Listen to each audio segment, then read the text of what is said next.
we are at the Waring house, aren't we? Michael, we're going to start with you.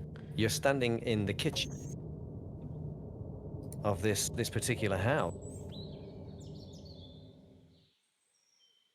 And the children that were in there, the two twins,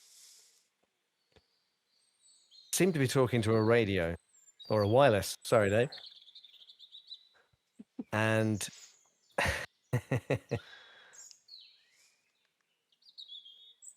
when you questioned them about it, they turned to you and said,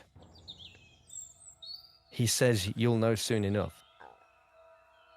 And so you're standing there, your mouth open, I'd imagine, staring at these two children as they kind of look round at you and they start to giggle. And then they both run off out through the back door into the backyard, and through the window you catch a glimpse of them dancing together, their arms stretched out horizontally, twirling round and round and round. I think as they're going to run out, I'm going to wait, children, please, Bethany, Lisa, just you have to tell me. Helen, she can hear the radio, can't she? I'm sure she can. Tell me if that's true or not. Are you speaking to Helen? I mean, Helen was in the other room, I think. Yes, she was. I'm asking the children if Helen is also one that can hear the radio, because at this point I think she likely is. Got you. They don't say anything as they kind of exit through the door, in a bit of a hurry. They look at you, and one of them just turns around and says, "You're funny," and they both leap off into the garden, dancing around, whirling with their arms outstretched.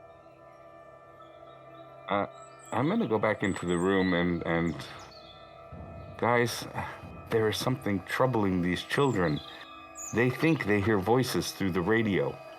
There is something very unnatural, something very unhealthy happening here that would cause children to have such a vivid imagination.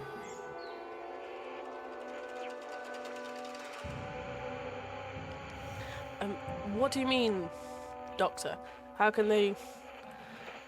They're pretending to talk to the radio, and they're pretending that the radio is talking back. It's not normal for children. Yeah, I guess, but that probably they heard the radio and then, they heard the wireless. Thank you. And they maybe lost signal, and now they think they can still hear. Childish games. But, I am a doctor. Maybe I should check on Mary and see how she's doing. And I'm going to go and take Mary's pulse and check on her. She didn't wake up yet, did she? Yeah, she has, yeah. So I'm going to check on her. Will you do that? She did, because we were quizzing her about the... Before you do that, I want to jump back to Jonesy, who's just had a little bit of a shock himself. Yeah, I have.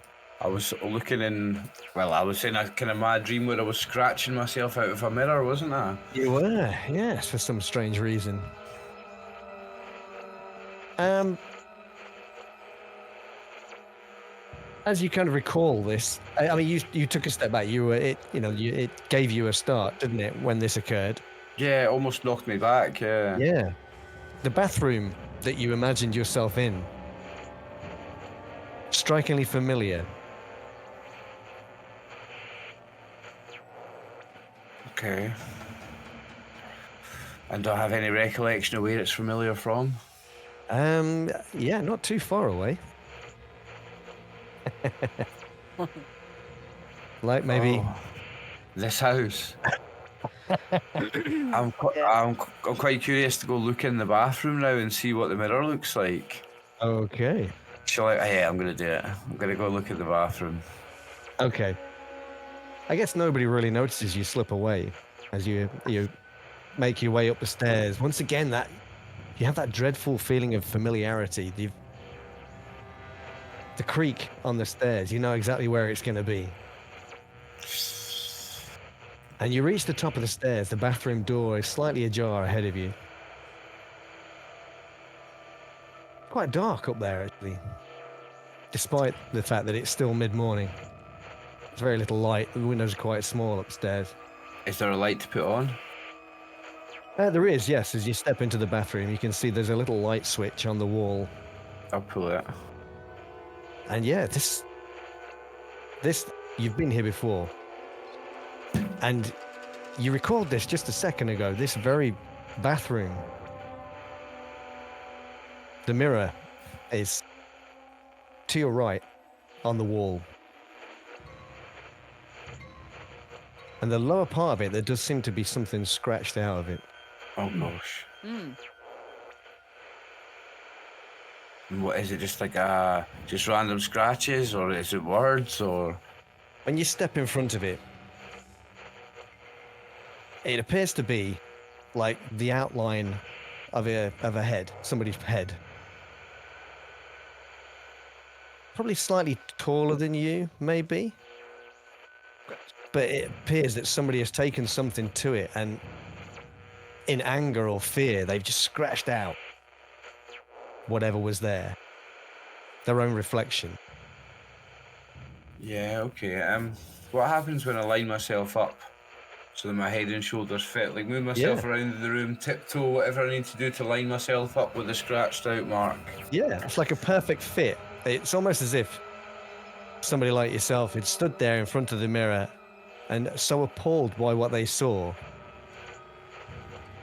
scratched it away. And when I look away from the scratch bit to a normal piece of the mirror, I just look okay, normal. Yeah, it's you. Same comfortable face. Although you're looking a little pale. Yeah, I feel a little pale. I feel a little bit lightheaded. It's very disturbing. I mean, in that vision I saw, it was me that was scratching this mirror. It was, yeah. What does it mean? I'm quickly getting out of this bathroom. I'm out here. Close the door. I'm back downstairs. Okay. So downstairs, Helen, Hillary, and Rosa. You've been sitting with Mary. You'd been looking at some photographs. You've been talking about them.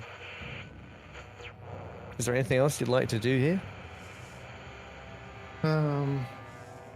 Helen would like to follow her instincts and do what's more comfortable to her in a way, and in a similar manner that she uses this surreal art form of painting without like a structure or a discipline, just going with it.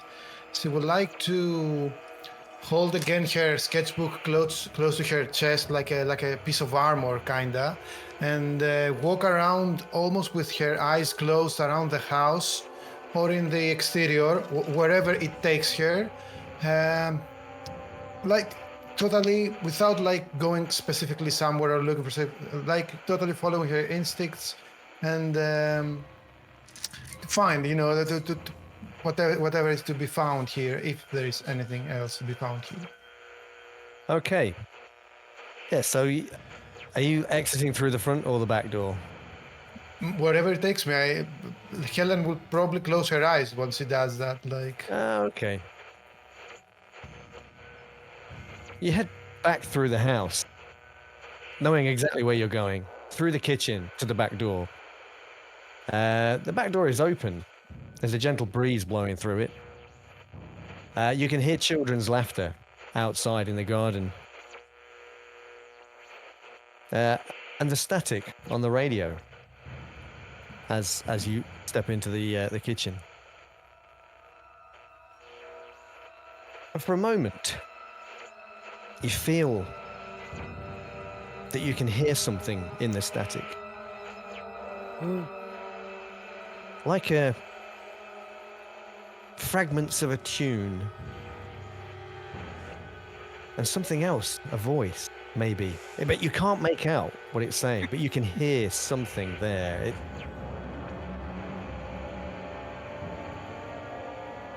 The tune is a bit more obvious. It sounds familiar. The dream that I had last night, was Yes. there, besides the dancing, was there enchanting or singing? Yes, there was. Could The tune it be- is. Yeah, you think it could be the same tune, but then maybe you're imprinting that on what you're hearing. Like when you're listening to something in white noise and it kind of drifts in and out. I will follow the laughters of the children. Okay, stepping out into the garden, it's still quite a grey morning. Rain clouds kind of moving in from the west. The children are dancing out in the garden. A familiar dance. Helen will open her sketchbook just to make sure that the hands position that they're like whirling and above their head is reminiscent of the sketch she made of her dream. Yes. Yeah. Your sketch is almost like a moment that was frozen in time, and you catch that every now and again with these children, their jerking, whirling movements. She will approach the children and say, "Excuse me, children, where have you seen this dance?" They stop and look at you.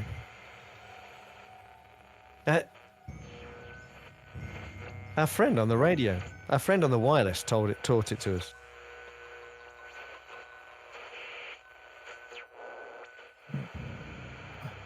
Have you seen him? Have you heard him?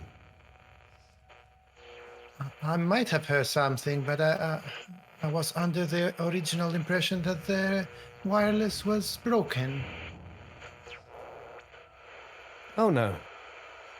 No, it's not broken. We can. And they stop as if they're listening out right now. No. He's gone. So you could hear someone, a man, before, but now you can't? Yeah. Speak to us all the time through the wireless. I see. I understand how you feel.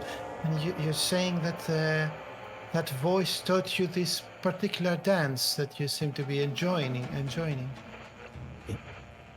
That's right. That's quite bizarre. So you've never seen it, anyone dancing? And they look at each other. And they give each other like this knowing laugh, this knowing chuckle.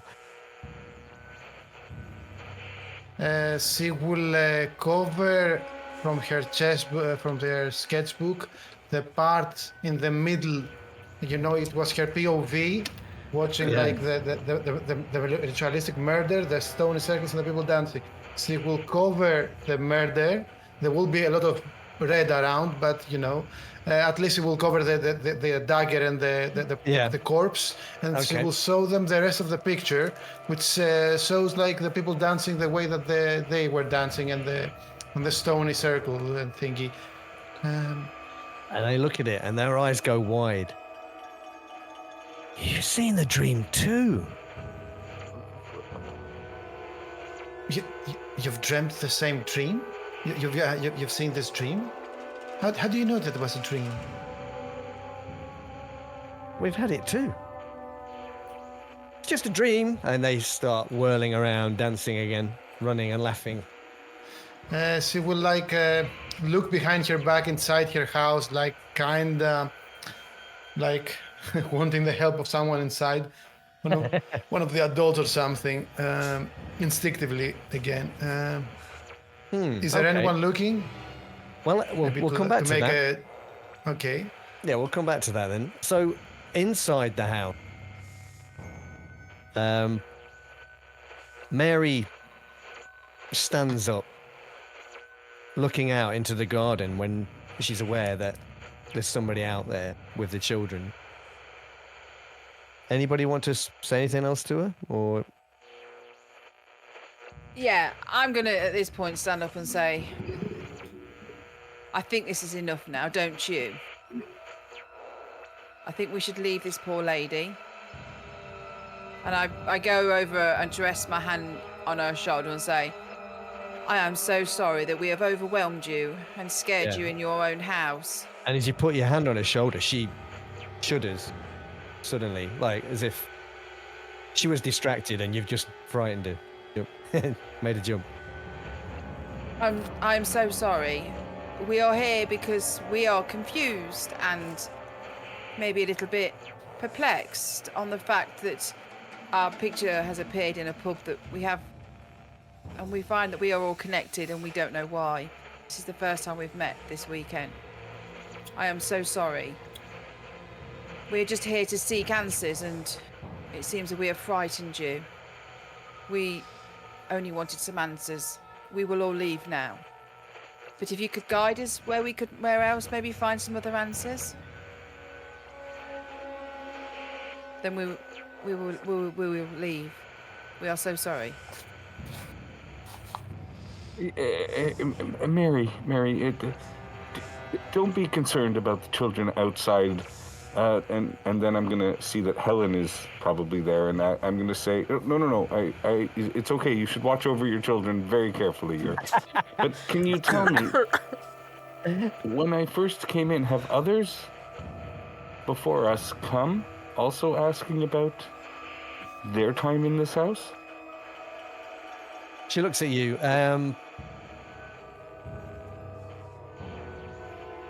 It's kind of an expression that you can't quite recognize. Maybe it's fear. Maybe it's pity. She says, No. Jack used to work at the schoolhouse. Maybe you will find something there. But the schoolhouse was closed. What is the building used for now? It hasn't been used since he left. The children, they go to school in Keswick now. Oh, so you're so helpful. Thank you so much. What day is it? Oh, It's Saturday. Yeah, sorry. Yeah. Okay. What? Do I think that I am young enough that Jack could have potentially been any one of our fathers? Like the oldest one of us, Rosa. Yeah. The oldest would would probably be Jeffrey, according to the picture. Jeffrey, okay. Jack, Victoria, Jeffrey, Michael, Helen, Rosa, Hillary, Thomas, in that order. Wasn't it? Yeah. Something like that, yeah. I hope we're not going to have to take the first initial of each name and spell something out, because I'm horrible at those things. Spells out Cthulhu. No. And if you're sure you're quite all right, and I'm going to take out the smelling salts and I'll smell them, go back a bit. Would it help you? Yeah. She kind of looks at you warily as she makes her way to the window and looks out to see what the children are up to and what Helen is up to. So Helen, out they go on. The first person you see at the window is the children's mother.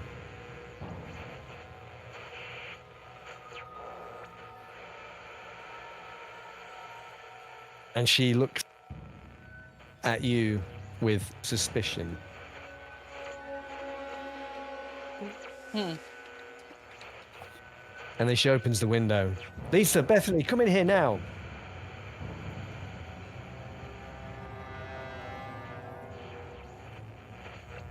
And she turns to you all and says, I protect my children. I look after them. I do my best for them. It's probably time you left.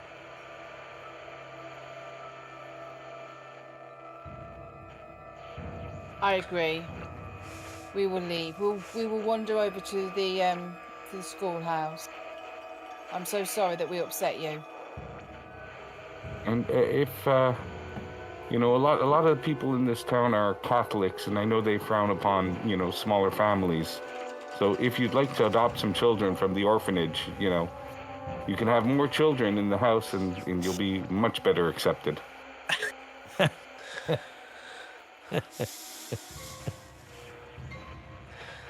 Hillary will just chuckle behind him and just pat the doctor on his shoulder and just say, I believe that's the problem we're all here for.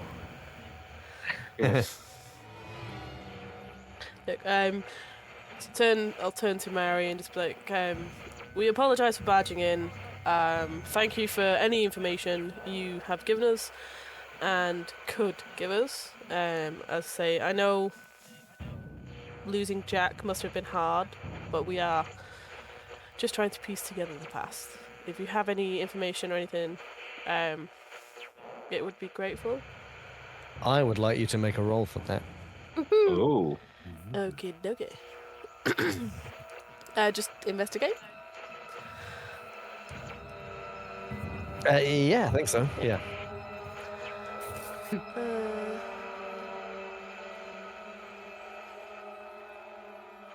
And if you think your occupation might assist you in some way. Well, I think in certain situations, I think my occupation will only assist really to have the stance and the. Sometimes the note that people know who I am, that they know I am some form of nobility, even though. That's why I make a point of saying I am Viscount Hilary Exeter. It's all in the title. Yeah, I mean that's how that works. I'm sure. Yeah. That sounds legit to me. So let's give it a go. Okay. Let's see what you can do. Nice.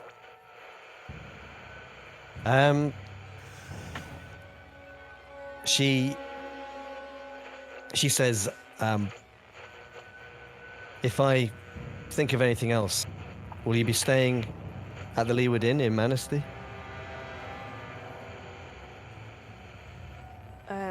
That was the pub you drove past earlier Yes. when you arrived in the town.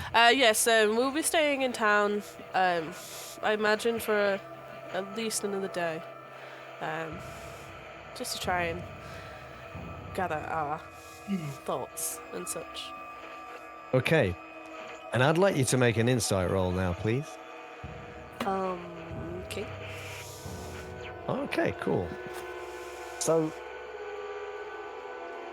as the window has been opened, you get this strong, loamy smell of soil and earth that kind of drifts in through the window.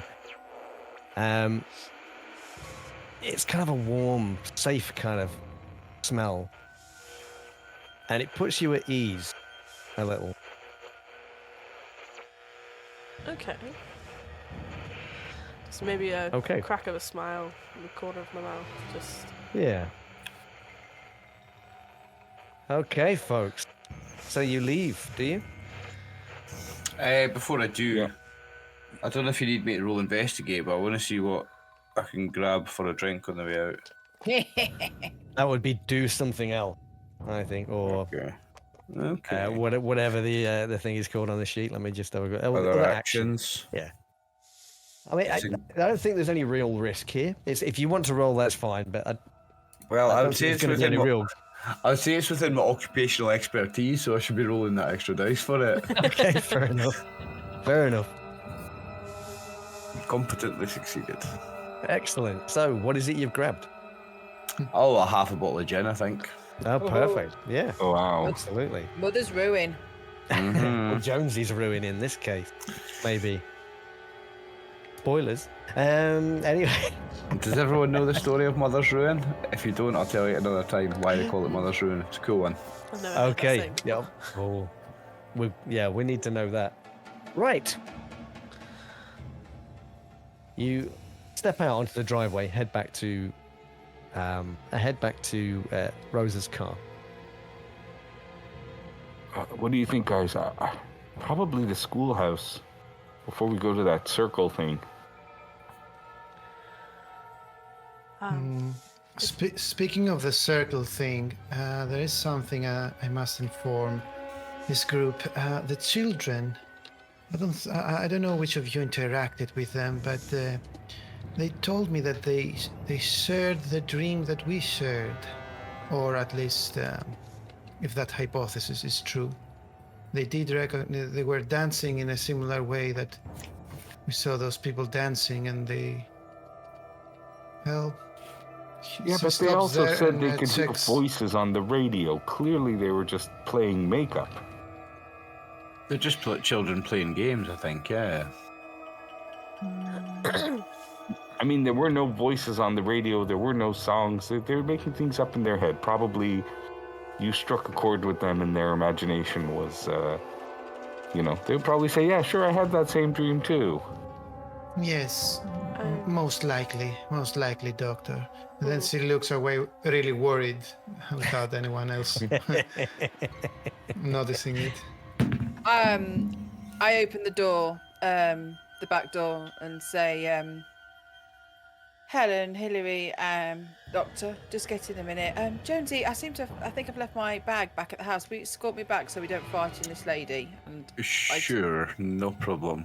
I shut the door, and as we're walking along, Jonesy, I don't know if you've noticed, but I do find that those three slightly lack in the skills of dealing with people in an adequate manner. Yes, well, one of them is nobility, and those born with a silver spoon in their mouth, they don't learn to talk so easily. The spoon gets in the way. Helen's just in a strange place. Helen's an artist, and you know what they say about artists. She's not all there clearly.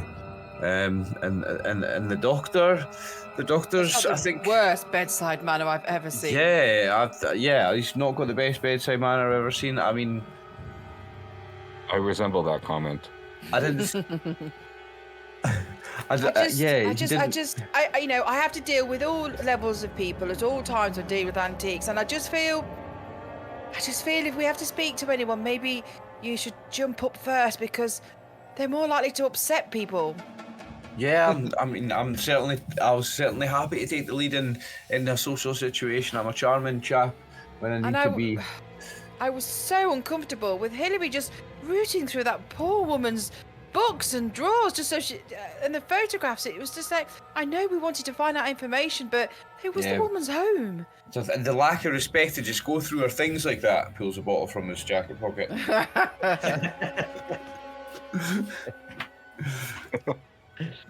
Right. Well, we'll try and make sure that they're not quarrelly. I don't know what that word is. That they're quite so upsetting. Anyway, let's go to the school. Quite so brash in future. Yes. Oh, I'm quite brash. That doesn't bother me at all. But I was quite disturbed by the way we were rooting through this poor woman's house. But who can blame you? I mean, it's. You're in the car. Shut up. I'm in the car. Sorry, I have a headache. We can blame you because you're not there. Yeah. I pushed you in and shut the door on you. Anyway, we head back and. Oh, silly me! I had my bag with me. I don't know what was wrong with me. Right, should we go to the school then?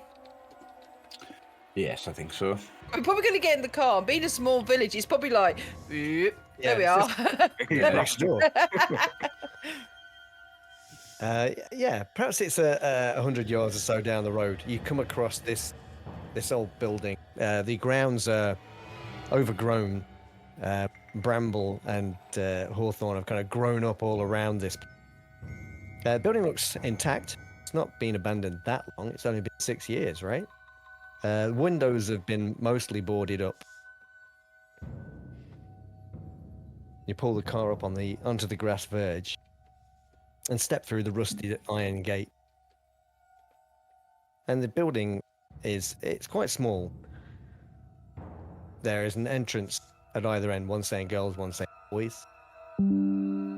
It's made of that same oppressive grey stone that makes up the rest of the village.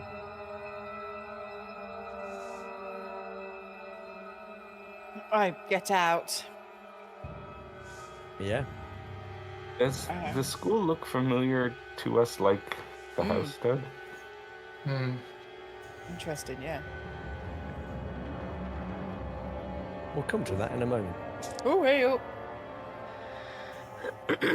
How big is the school? It's probably like a single large schoolroom, and like an office and an entrance hall. these old country schools, there was not much to them. I think we've got another one in our village. The primary school I went to was not much bigger, 3 classrooms. I'm going to go straight up to it and just try the door. It's unlocked. How That's fortuitous. strange. Yeah, it creaks open on its rusty hinges. You're assailed by a smell of dust, mold, general decay.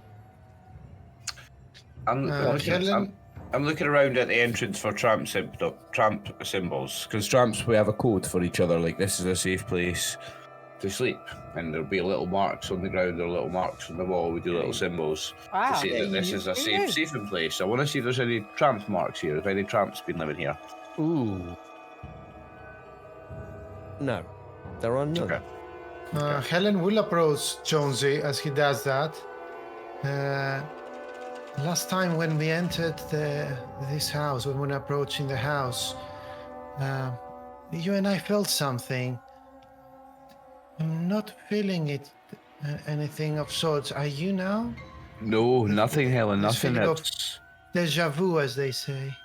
no, not like before in the house. There's a strange, creepy feeling over me. The whole situation feels weird. I mean, these Oh, most children in certainly, these that's, photos named like us. The whole thing is unsettling. But no, I don't have the same deja vu I did at the house. Not here. Neither do I.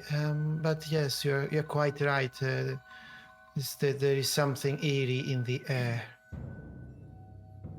Let us proceed then and see what we'll find. I'm wondering if the school has a wireless. Who's going in? I opened the door. I left it open and guided everybody in. I'll follow.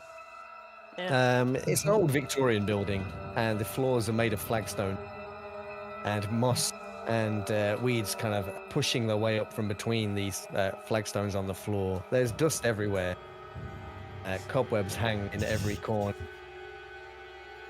They're causing the walls, but probably were once, brilliant white, and now are kind of a brownish yellow color.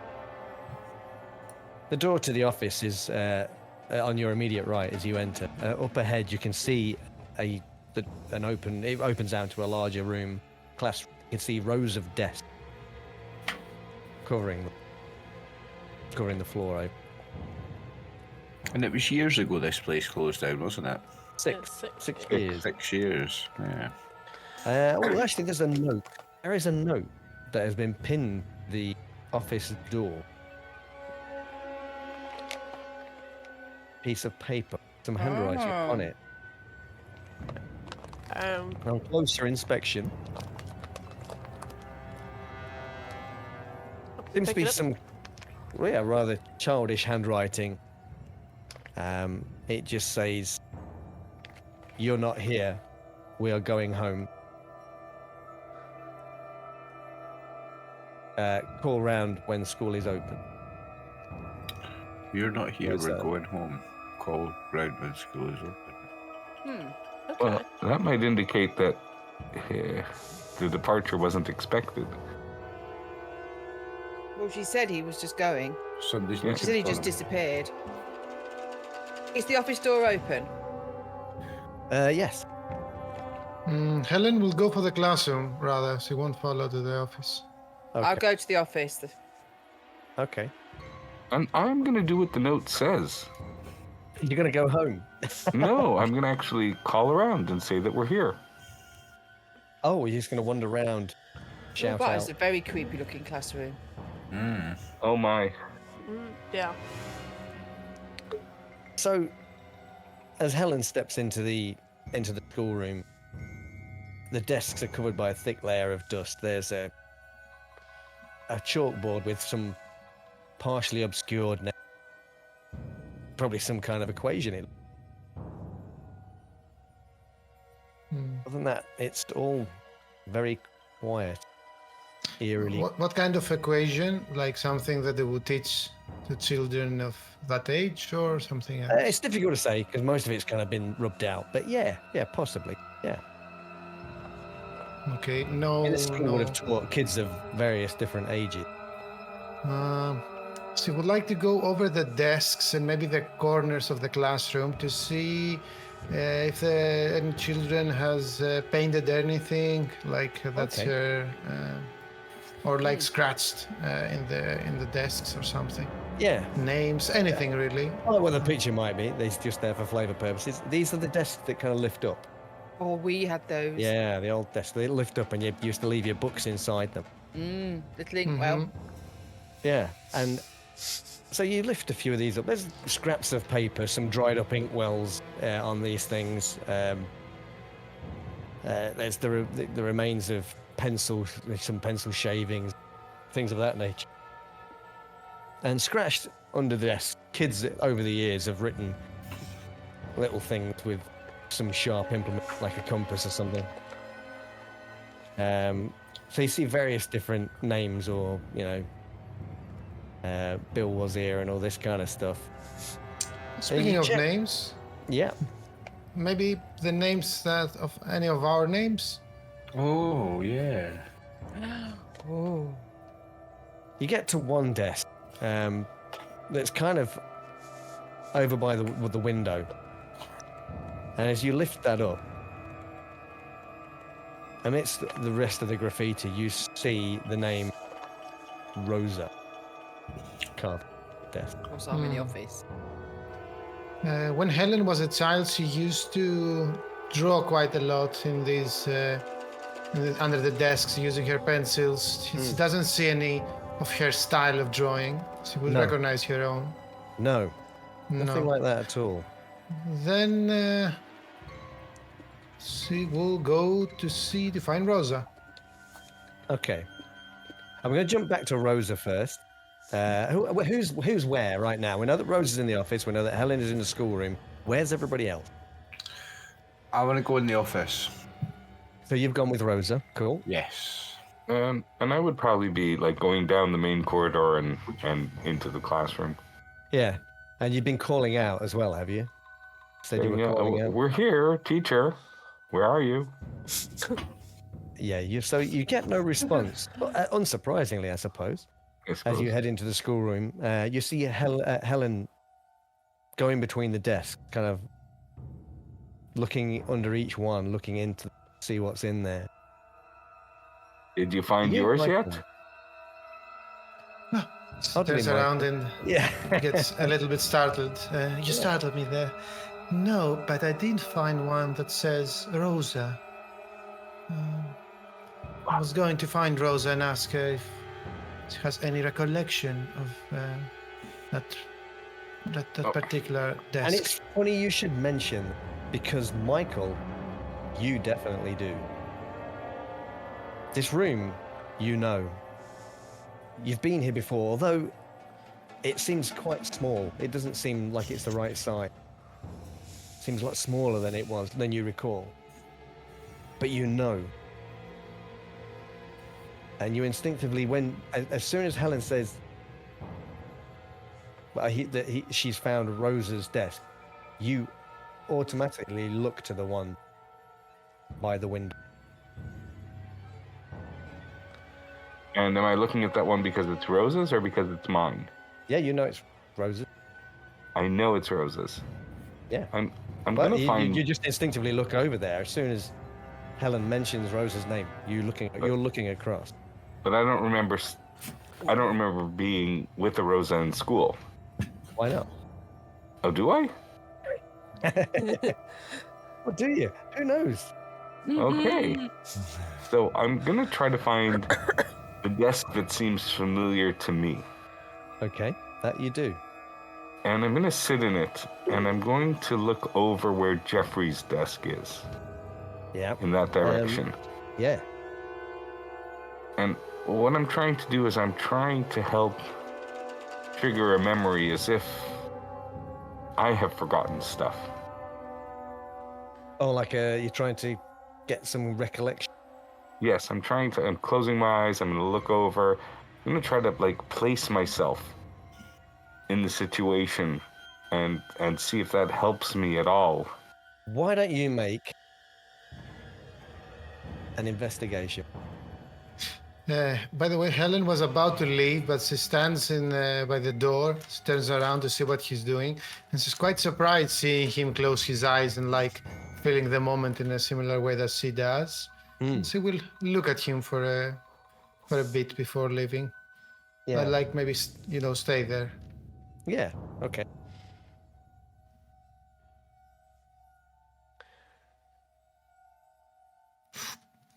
Helen, I think I may understand you a little better now. I think I am discovering art through memory.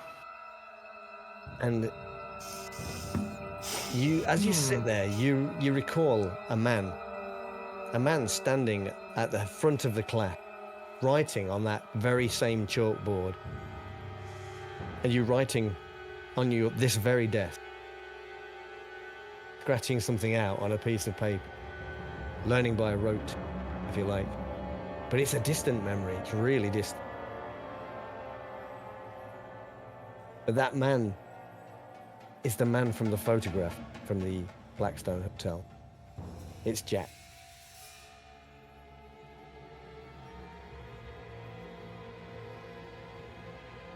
Do I have any inkling of remembering him as a family relation, or just a teacher? Just the teacher, I think, at this moment. Rosa! Rosa! I'm going to call out for Rosa.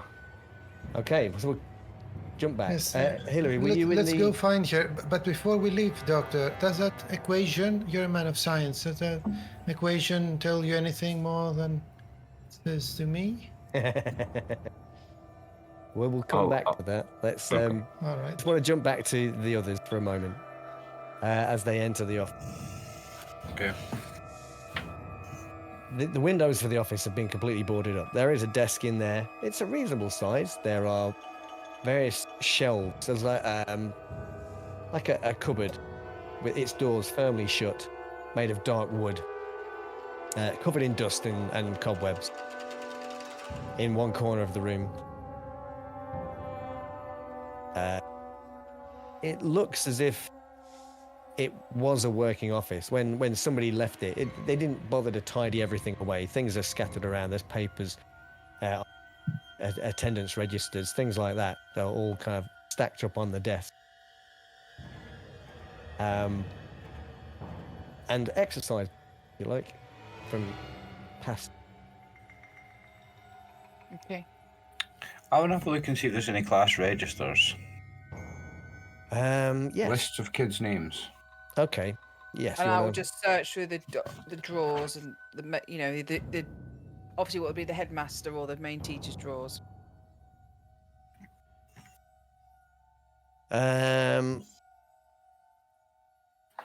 Okay.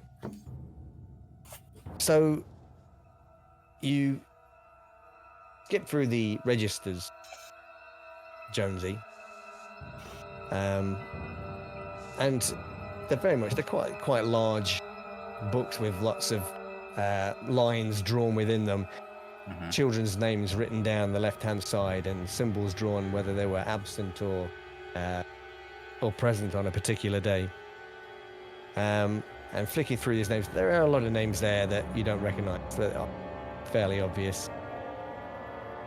There are two names on there that you do recognise. Rosa and Michael, three, and Jeffrey. Rosa, Jeffrey, and Michael. What's the surname? Waring, Not Waverley. not Waverley. All wearing. That's a completely different story. I'm going to keep looking through this, and I'm going to look for any more wearings. Okay, you don't find any more. Oh, no, actually, no, the later one. There are some later registers, of course, that have Elisa and Bethany Waring within Lisa them. and Bethany, right, okay. But the only other wearings were Rosa, Jeffrey, and Michael, so there was no Tom Waring or Hilary Waring or Helen Waring. Right, okay. Rosa, you need to come and see this. You're in the book. You're in the class register. What a coincidence that someone would have this the same name Rosa, but not the same surname. I think we're all getting a little bit carried away. Rosa's quite a common name, you know. There's also a Michael and a Jeffrey here. Equally, Michael is a name from the Bible. Lots of children are named Michael. Which Bible? A Bible. The one true Bible, of course. No. Yeah, I'm not religious. I'd just like to point that out there right now. And I'm not trying to offend anyone. I'm trying to offend everyone. See, I get that it's a coincidence, and this it is very confusing. But we need to be level-headed here. You know, there's children. You know, we're not the only ones ever to have owned these names. You know, and there's pictures. Maybe, and I'll pull it out again. Maybe a bit blurry. Maybe, you know, we're all getting a little bit hysterical, and we just need to calm down. I mean, it's very strange that the chap that ran the school disappeared, and very strange, I admit, that we're all the same names of the children on the photograph, Yeah, we've never met before. and we're all here at the same. Yes, there are a few. I'm gonna say it again. Synchronicities here. And the school's closed down, but it's not closed. We can just walk right in here. What's that? Yes, there's a few strange things, but It's in order 30s, mate. That's what it is.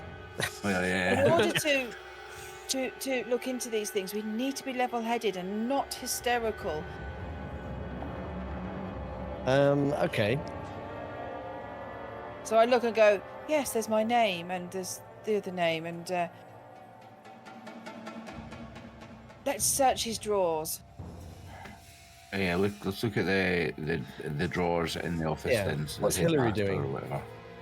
What's Hillary doing? I think Hillary would have followed them to the office, but stood at the door, seen. I mean, is it a big office?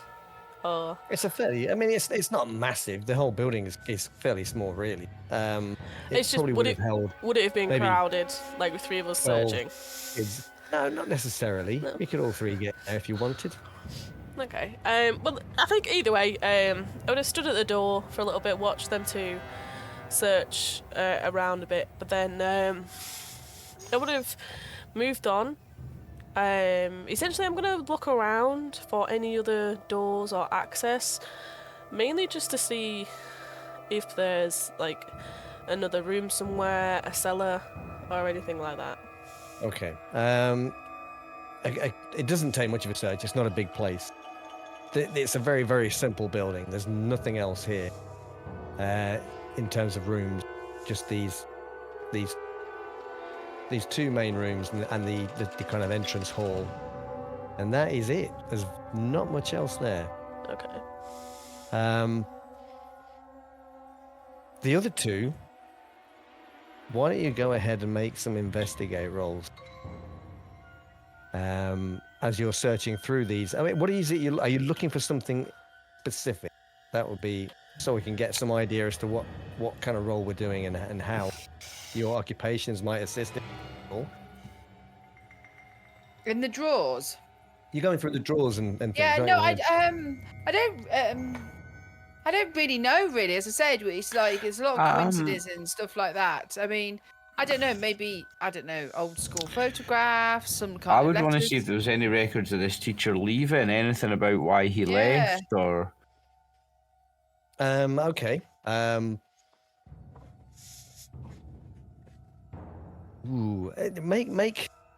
Make an investigate roll. I think that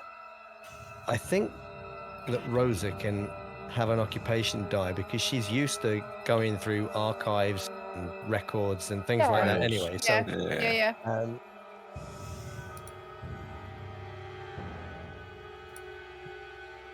I get whatever a competent investigator would discover. yeah. Indeed. Jonesy. mine didn't roll for some reason. Oh.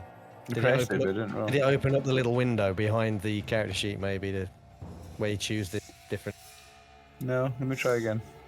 Investigate. Yeah. Human capabilities. Roll. There we Work go. that There we time. go. What it says, though. Oh. Nice. Jones is really good at this stuff. he's Yeah. pretty good, yeah. Eagle eye. So Mhm. we'll deal with Rosa first. So as you're flicking through some of these things that are left on the desk and in the drawers and stuff, there's a pile of exercise books, and there's a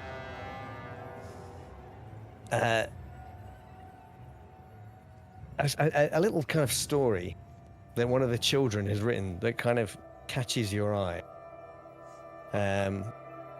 for some reason. As you're kind of flicking through, it's like a crude little drawing in pencil crayon that kind of seems to show something. It's like a monster of some kind. Child's monster, the way a kid would imagine it, who seems to be climbing out of the ground. It's like ridged skin. Ew. And there's a picture of a house, and the child has written underneath it something, which we'll come back to. Oh. Jonesy, Yes.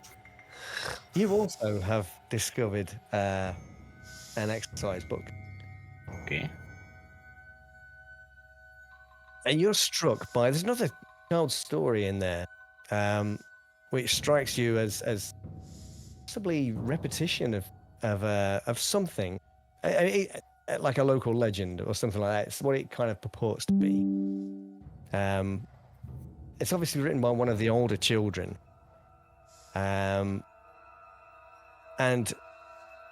it talks of rituals being performed at a local stone circle nearby at a place called Castlereagh, Oh, with yeah. the end being particularly gruesome. And the child probably took great relish in describing this, of a sacrificial victim being buried alive in the center of the circle. And you have these flashbacks of standing in this stone circle with your shovel in your hand, looking down at this man that you know to be Michael's brother now, who's smiling up at you, his throat cut, and his arms cut at the shoulders. And I'd like you to make an insight check, please. Okay. Oh.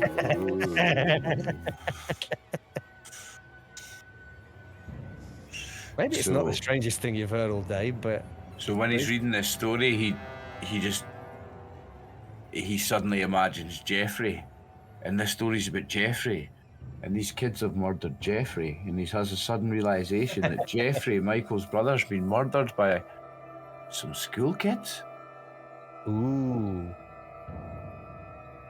He drops interesting. the paper and shakily grabs a bottle and drinks. Okay. So, back to Rosa. You're reading a little story. It says, once upon a time, there was a little girl who lived in Manistee, and one day she found a grey, sliming hand reaching through the earth. She did not know what to do. What is this, she asked, but her mummy and daddy did not know. The next day, when she was walking through the woods, she saw a monster, and it was all wormy and slimy. And it smiled at her. The little girl went home and told her mummy and daddy, but they did not believe her. Then the wormy, slimy monsters under the earth came up that night, and they ate the little girl up and her mummy and daddy, and they tore the house up and ate it brick.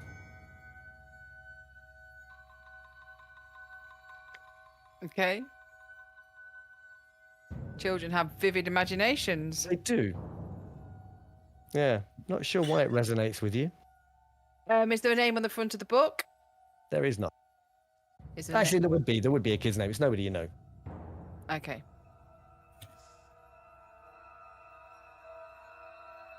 This child would go far with horror stories in life. What have you got there, Jonesy? More of the same, but it's strange. This is the story of my dream. One of these children wrote the story, and it's the same dream that I had about the doctor's brother. And this is the story of that dream. I'm starting to feel like it's not a dream, it's a memory. That this happened. Seems like everybody's having this same thoughts, and maybe the drink and the pictures, and maybe there was something untoward in the drink. Next time, you should all stick to sherry, solid drink. Maybe let's see if the others have found anything. There's nothing else to be found here. You might want to take a look at that. And he points to the story that he dropped in fear on the floor. I pick up them, and I pick up the registrar and my thing, and just take them with us. We'll take them to show the others and see what they think. And then maybe a trip to the circle, or maybe to the circle. I mean, I think it's the only way to put all your fears of the group to bed. Just take to the circle and show that there's nothing there and nothing. It's just a strange phenomenon. I fear we're going to find a grave there. There's probably graves everywhere we walk at some point or another. I have a fear we're going to find Michael's brother there. And I think at that point, maybe Rosa hears I think perhaps the Dr. Michael scene. You've both Rosa. come in by this. Yeah, you've come in the middle of this conversation, and perhaps Hilly's returned as well after a brief search. So you've probably heard all of what they were discussing there. Perhaps Michael, you hear it just for dramatic purposes. You were just out in the corridor when you heard Jonesy talking about finding Jeffrey's grave in the circle. Yeah, I'm I mean, I saw Jeffrey a couple of weeks ago. I'm going to see him again soon, so I'm discounting that as like kind of ravings of what are you going to expect from Jonesy? Rosa, I'd like to perform a scientific experiment if you can, if you'll come with me, and just for instance, I'd like you to take a look at the classroom, close your eyes, and point to Jeffrey's desk. There's also a desk with your name engraved upon it. Maybe you should take a look. Helen will stay behind with Jonesy, noticing that he's even more scared than he was before when we entered. People, as I keep saying, Rosa is not an uncommon name. Right, I'll shut my eyes, and I will randomly point. Stepping into the schoolhouse. Yes. Yeah, you step into the schoolhouse. I mean, maybe it's just very similar to the schoolhouse that Rosa has been in before. But she gets this nagging sense of familiarity.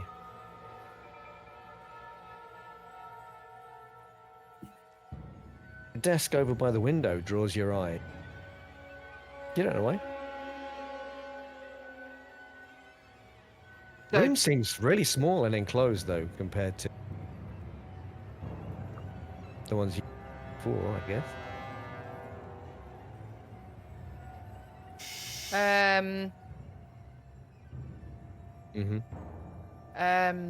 I raise my hand to point. Okay. What are you pointing at? One of the desks. Which desk? Whose desk do you think it is? I don't know. We'll have to find out. Maybe we can find out after the break. Smooth. Nice. That would be quite a neat little segue into a break, wouldn't it? Yeah.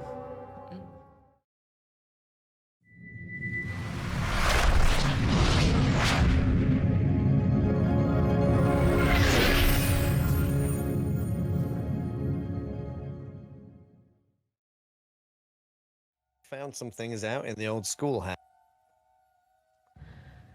Does anybody? Oh, I was pointing. Where did I point? Oh, that's right. That's right. You were pointing a desk. Whose desk were you pointing at, Rosa? I have no idea. I go up to it. I mean, Michael asked you to point to Jeffrey's desk. Well, I pointed at a desk. Yeah. So it was random and not purposefully done. I don't know. Was it? Flip a coin. Yeah. Look, I mean, this is down to Rosa, isn't it? Yeah. I'm going to point at a desk and then walk over to it and lift the lid. Okay. So- And this is the desk you think is Jeffrey's, is it? I'm just playing along with him at the moment. Okay. It's Jeffrey's desk. She's absolutely right. This is exactly where you thought it was yourself, Michael. Science has spoken. Are you remembering anything? And I'm going to look at her and I'm going to see the disdain. And you're just fooling with me. You just randomly picked any desk and it happened to be Jeffrey's. And you, I'm going to point toward Joe, you think he's dead? You think he's buried in some circle? I mean, your imaginations are... I've seen him alive. He's my brother. I visit him all the time. I think You guys are- everybody needs to calm down. I'm just showing how you guys are all nuts. You're just crazy. I saw him. Why? Somebody I pointed saw him, out to you, Doctor. Rosa. I saw him. Yeah. I saw him buried. I was throwing the dirt on him. He was smiling back at me. I saw him clear as day. It's sad. And I've never met your brother, but I saw him. How? If I've never met your brother, how? I feel there's a lot of dreams that might have been drink-induced, but I also think there's a few strange once- things that are a little bit of a coincidence. I once read that you can't make up someone in your dream. I once read that everybody in your dreams is someone from your life. You cannot make up someone in your dreams. That everybody you dream is someone you have met or seen before. No, that's not quite true, Mr. Jonesy. The subconscious can fabricate using bits and parts from various memories and strangers passerby. It has the potential to recreate new images, but seldom, if not rare, an actual person. In that regard, you are right. But what exactly did you find in the headmaster's office, if I may ask? Well, Josie seems a lot paler than before. they I are don't think stories. They're it's a children's coincidence. stories. Children's But- stories, but they're strange. But You they must- do seem to reflect the dreams that The you dream. all claim to have. That You know? the other Oh. children claim to have also. Yes. I read the story It's, of the dream. A child in this school has wrote down the dream in a story. It's in the desk there in the office. It's here. I bought them out. I give them to read. May I, Rosa? Yes. You know, there must be something in the water of this village. I mean, I told that mother not to feed the child water, only alcoholic beverage, because there must be something in the water. Rosa, is it your hypothesis now that by drinking the same water, we can share similar dreams or have similar dreams? Are you saying that the environment is what is causing us to have visions? Doctor, I had the dream I've never drank water in 30 years. Well, that would explain why you have those dreams specifically. Bless you, man. Bless you.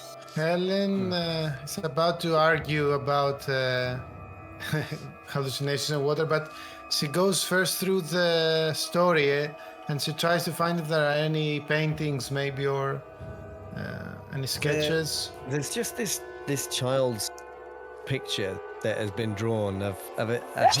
Sorry. God Bless bless you. you. Yes. Yeah, didn't need the mic for that one. I think everybody heard it. Bless you. I didn't get to the mute button quick enough. Sorry. Bless you. You they come in threes. we have a great friend tonight. It's it's a child crude drawing of a house. There's nothing special about it. It's not something that Helen recognizes belonging to her or a particular style or anything like that. It's obviously written by a younger child and drawn by a younger child. It's just a house and a creature that seems to be almost worm-like, crawling out of the ground, raising its two Creature, arms. you say? Yeah. Well, And then Helen would immediately sit in one of those desks. yeah. She will blow up the desk and put her sketchbook next to that notebook and start creating her version of that monster. Ooh, Out of okay. artistic purposes, clearly. Next to the one with the dream, she's starting to make a collage here or something. Oh, okay. Nice. So Rosa, somebody mentioned that your name was in one of these desks. Are you curious? Yes, I will go over to it and have a look. But as I'm going over it, I'm going. I was wondering, do you think that maybe it would be a good idea to go over to the stone circle, and then we can check that your brother isn't there? I think it's the natural next step in our little adventure, if we may. But yes, we may. I don't know, but I feel naturally drawn towards that location. If anybody starts dancing, we should leave. I suppose the thing that surprises you the most, Rosa, is that you find yourself standing in front of this desk in front of the window, despite the fact that nobody told you which one it was. Ah. And when you flip up the lid, you can see the name Rosa carved into it in a kind of childish version of your own writing. Yes, you can make an insight roll.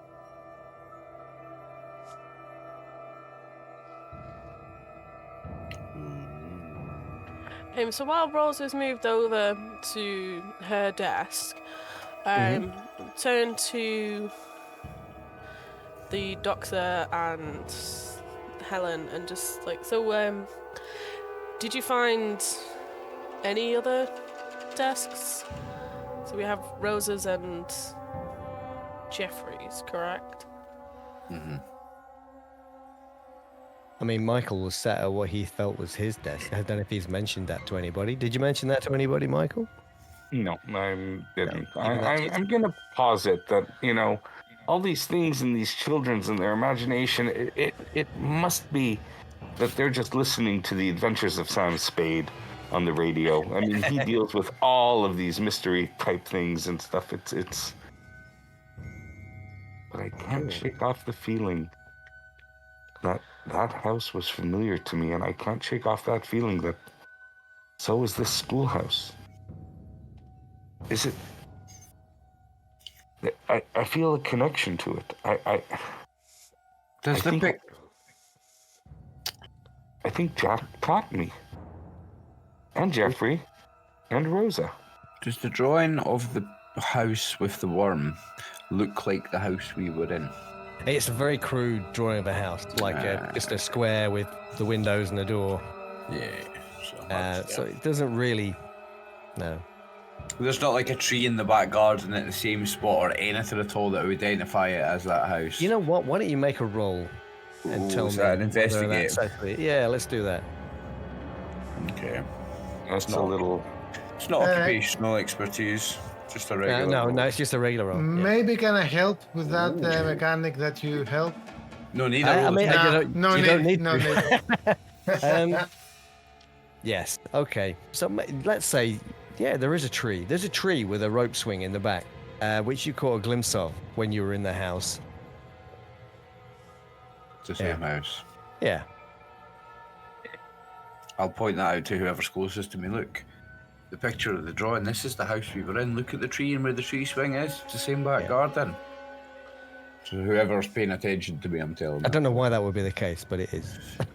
Yes, I think I did a swing in the back when I went outside. This It is a could be picture another of a kid. coincidence, of course. Yes, he looks at Rosa. Yeah. It could be, but we Let's seem to say be then, in the middle of a whirlwind of coincidences. I would like to just add another fact then, based on that roll. Right. Let's say that the name on the front of that exercise book is Bethany Waring. Oh. One of the little girls was Bethany. Yeah. So Bethany drew the house being eaten.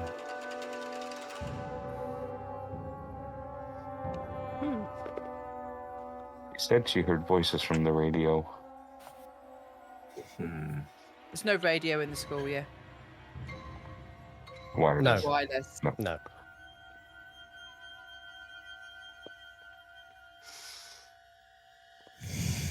Okay, I open my desk. Mm-hmm. Is there anything in there? Not really, no. Just a few scraps of paper. I mean, it would have been used by somebody else after you anyway. It was the school closed only 6 years ago, and Rosa Okay. obviously is a lot older than. So it wouldn't make sense for it to have contain anything belonging to Rosa. I'm going to start looking under desk lids for the words Jonesy or Tom. Okay, you go through each of the desks. No, there's nothing. Okay. I'm going to pop back to the school office and have another search if there's any filing cabinets or cupboards, because I'm just wondering if, like, I know children are registered at the school. I want to find if I'm going to work out my age now, which I haven't got a clue is, and the year, and see if there's any documentation about, like, you know, like if you were to join a school, whether you'd have your parents' names or anything on, and when I left the school. Because you'd have a school record of a child. I mean, I don't know how much they did. Yeah. I mean, this makes sense. I mean, when we've had some good roles while we've been investigating stuff before, haven't we? Yeah, but I think that, I mean, to find that, they might not have kept those kind of records. It might have been like some schools might have just sent the kids in. It was just so there might not be that record there. But I just want to go and have a quick search for any cupboards or filing cabinets in the office on. I'd know an approximate year for my age. Yeah, no, you would. Yeah. I think Jonesy in particular made some blindingly good rolls, didn't he, when he was investigating this stuff? So I don't think we need to make any more rolls for this. I think that we're going to find, and perhaps I should have had Jonesy find this because he found everything effectively, didn't he? Yeah, he did an amazing roll. 2 6s, yeah. Yeah. So I think he should do the rolls for everybody for the rest of the game. I don't think he has enough insight left. That's my good rolls used up for the month. I'm fucked for all the rest of my games now. so I'm gonna say we're gonna have this detail. Yeah. And this will affect something that Michael said earlier as well. So there are records of Jeffrey, Rosa, and Michael. Jeffrey, his date of birth given as 1899, so he would be like 30. Rosa's given at 1900, which is the exact year that Rosa Parker was born. Right. Michael born in 1901, which is the exact same year that Michael Laws was born. And their parents are listed as Victoria and Jack Waring.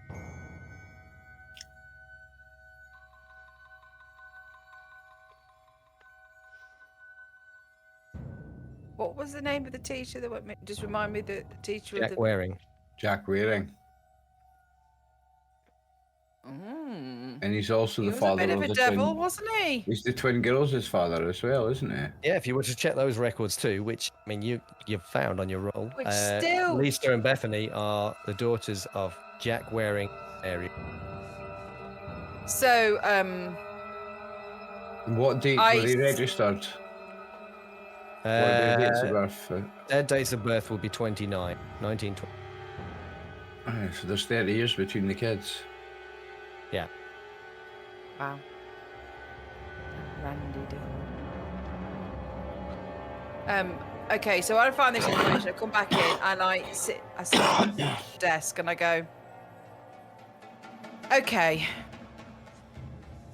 This is just getting a little bit weird now. Okay, let's put a scenario out there. Say, I'm going to ask a question before you ask this. Does anybody feel this is worth an insight roll? who, me? Sure thing. I mean, and I'm thinking particularly Michael and Rosa at For this Michael point. and Rosa, because they're realising that they're brother and sister. Yeah. Yeah. Aye. Does that? I mean, what do you You're right, think? though, I'm not going to tell you. I'm asking you if you think Well, it's what worth I'm about to say was I that think it does because I almost asked her out in the first scene. Yeah. Yeah. Roll for sanity. Roll for sanity. You hit on your sister. it. Yeah. Look, this happens all the time in the movies. Look, it's Luke and Leia all over again. Yeah. Okay. Yeah, I got it. So maybe then, at that moment, that realization, that when you asked me a question earlier, Michael, you asked if you felt any familial relationship to the teacher that, and I guess the answer now would be yes. Daddy. can I have a quick technical question? Go for it. It says here, role play your fear. Yes. What's my fear? No, yeah, I think the fact that this has disturbed or frightened you, you got to role play that. It's not a particular fear. It's not like, You oh, just realised that Michael is your brother. I just wanted to check that. Okay. Yeah. And you were picturing him in his underwear 5 minutes ago. If you feel that this is appropriate, yeah. Well, I have a lovable face, so that's why.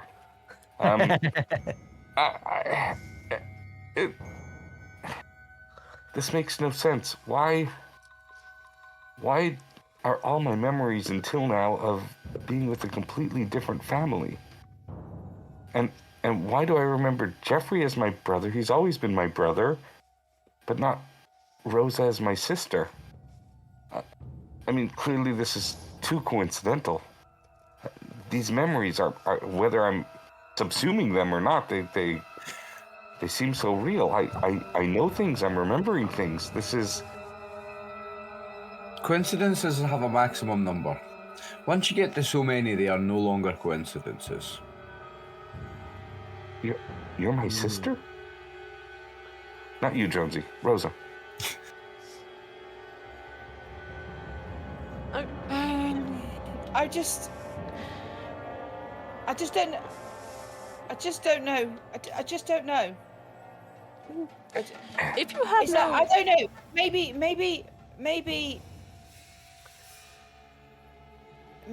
when the war something happened. I mean, if something horrible did happen at this school in this village, it didn't happen to Jeffrey because I've seen him. I visit him all the time. I mean, I travel back and forth. I can't wait to see him again. But if something so traumatic happened here, that we have psychologically erased it from our memories, and we're pulled back into this place, well, that would explain why you're here and why I'm here. But why didn't it pull back Jeffrey? And that's my fear now and my realization. and what about the others that are here? They're just here by coincidence? Why am I here? So what you're saying is then that I'm the sister to all of you? No. There's no proof. Other than that the few photos with our names on there is no proof that all of us were actually here. Perhaps the rest of us are cousins. And he looks at the Viscount and says, I always felt like there was some sort of nobility in my family. There was this unexplained feeling that I was highborn. And he looks at the cousin, looks at the Viscount, and I can almost see a similarity between us. You're like a slightly less good looking version of me. Yeah, believe me, if you had noble blood, you would know it, not think it. 100 XP for Meow Nerva for that one. Beautiful. Yeah, that zinger. Burn. Do you think something must have happened in 1923 to cause Jack to leave? Maybe there's a town hall with with records here we can find out, or a local newspaper? It's too small a village. What if the one who died Must be a is library. actually Jack?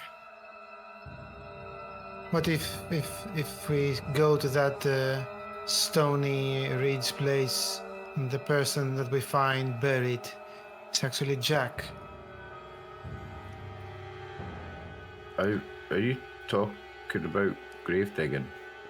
If If the there's children, No one knows where he went. if the children killed Jack, they wouldn't have left a note saying, "Oh, by the way, we're here waiting for you, and when you get back, just come let us know that school's back." What note? I didn't Has that see note the been on the door On for the 6 door. years? Yeah, it must have been. Yeah. Just said that school is closed. Come get us when school is open. I'll turn directly to Michael and Rosa and just say, taking all this new information into consideration, what is your actual earliest memory? You say you have a sense that you know things here, but you don't actually remember it, do you? My earliest memory was probably of being in a very dark, moist, wet cave. And then I saw a light at the end of the tunnel. and then bungee jumping for some reason. I've suppressed those memories. That would have been the earliest. That would have been long ago suppressed, I think. Well, it's no wonder you went into medicine, sir. What would it have been? That's a very good question. Actual memory? Of, let's say, playing with Jeffrey. Yeah, I Like, think or- that seems like and you'd have been, like 5 or 6 years old maybe, playing with Jeffrey. He was your older brother, I don't know. I assume you have quite a lot of affection for him. I assume he's been a good brother to you during all this time, so he's probably not been one of those that has tormented and bullied you throughout your entire life. Right. Yeah, so I guess, yeah, your earliest memory would be playing with Jeffrey at your house in wherever it is. Okay. And mine's from Cornwall. My mother and my sister are there. That's my mother and my sister, and they're the dearest things to me in my whole life. And I haven't got any other siblings. They have been in my life constant for as long as I can remember. So maybe the paper is a lie? Why? That's a more disturbing question. Yeah, why? Yeah, if you remember not being here, although it seems familiar, I mean, you may have had a day trip up here, a summer camp or whatever such like. But if you don't recall it, if you remember being with who you know as your family, then maybe the papers, all the photos are just from passing by. Were you children here and something happened? Something so traumatic it's gone from your memory and you were moved on, adopted to different families? I am not adopted. I know who my mother is. And I won't accept anything other. I think it makes sense that Helen would be a part of all of this. And if some dastardly action happened when we were young, that they just felt it was better to separate us after all these years and make us forget that this bad thing ever happened. Why didn't they separate Jeffrey and I? Why did we continue to have a normal childhood together? Something doesn't make sense. Because that's not the real Jeffrey.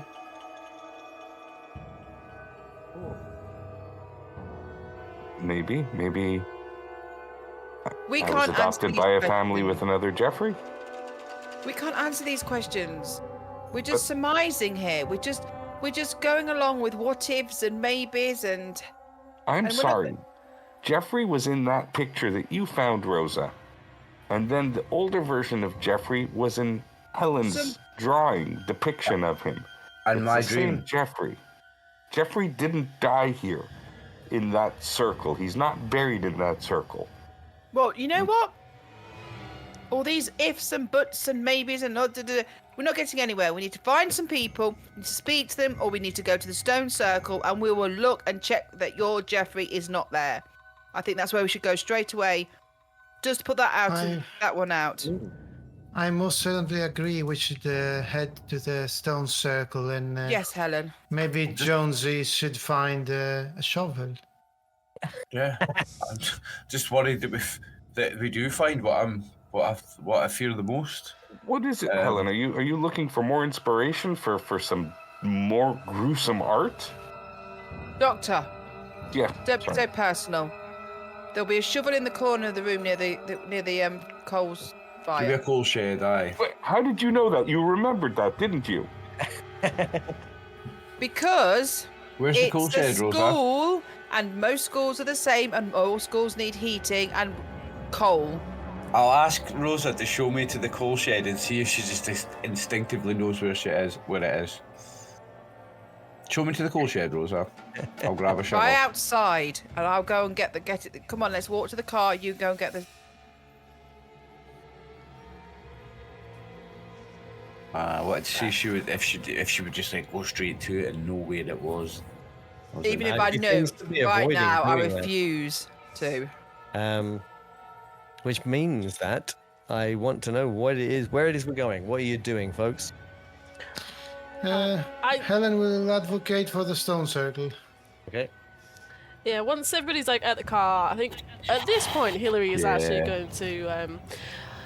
Before we go anywhere else, maybe we should go to the this place inn. The one in this town. Yes, Manistee Inn. that's the one. I was like, the name was said, but I can't remember. The what it was. Leeward Inn. The Leeward Inn in Manistee. Maybe we should head down to the Leeward Inn just to make sure they have rooms and, maybe freshen our stomachs so we can move forward with clear heads and, less anger. That sounds like a good idea. It's obvious that nobody's buried in no stone circle anywhere. That's just that couldn't be a secret any town could bury. What time of year is it? It's April. Okay. And how far away is the stone circle? I think it's about a mile or two. Okay, we've got enough daylight then. Oh yeah. And there's a waxing crescent moon tonight. Mm-hmm. Yeah, I think we'll head to the inn to get a room. Well, rooms ain't sharing. Okay. So we're going to the Leeward Inn. Are we all in agreement? Yeah. Well, It's a that's all place how that we ran- started.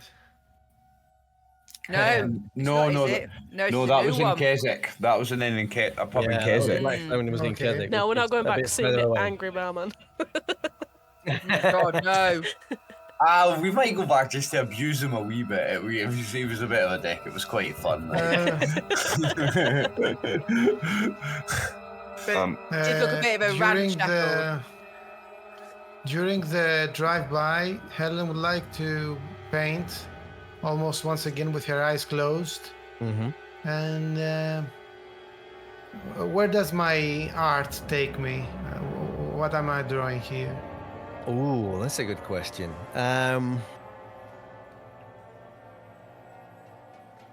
Why don't you make a roll for me? I would like to do the thing. I would like to do the thing that you question your sanity. How you what's it?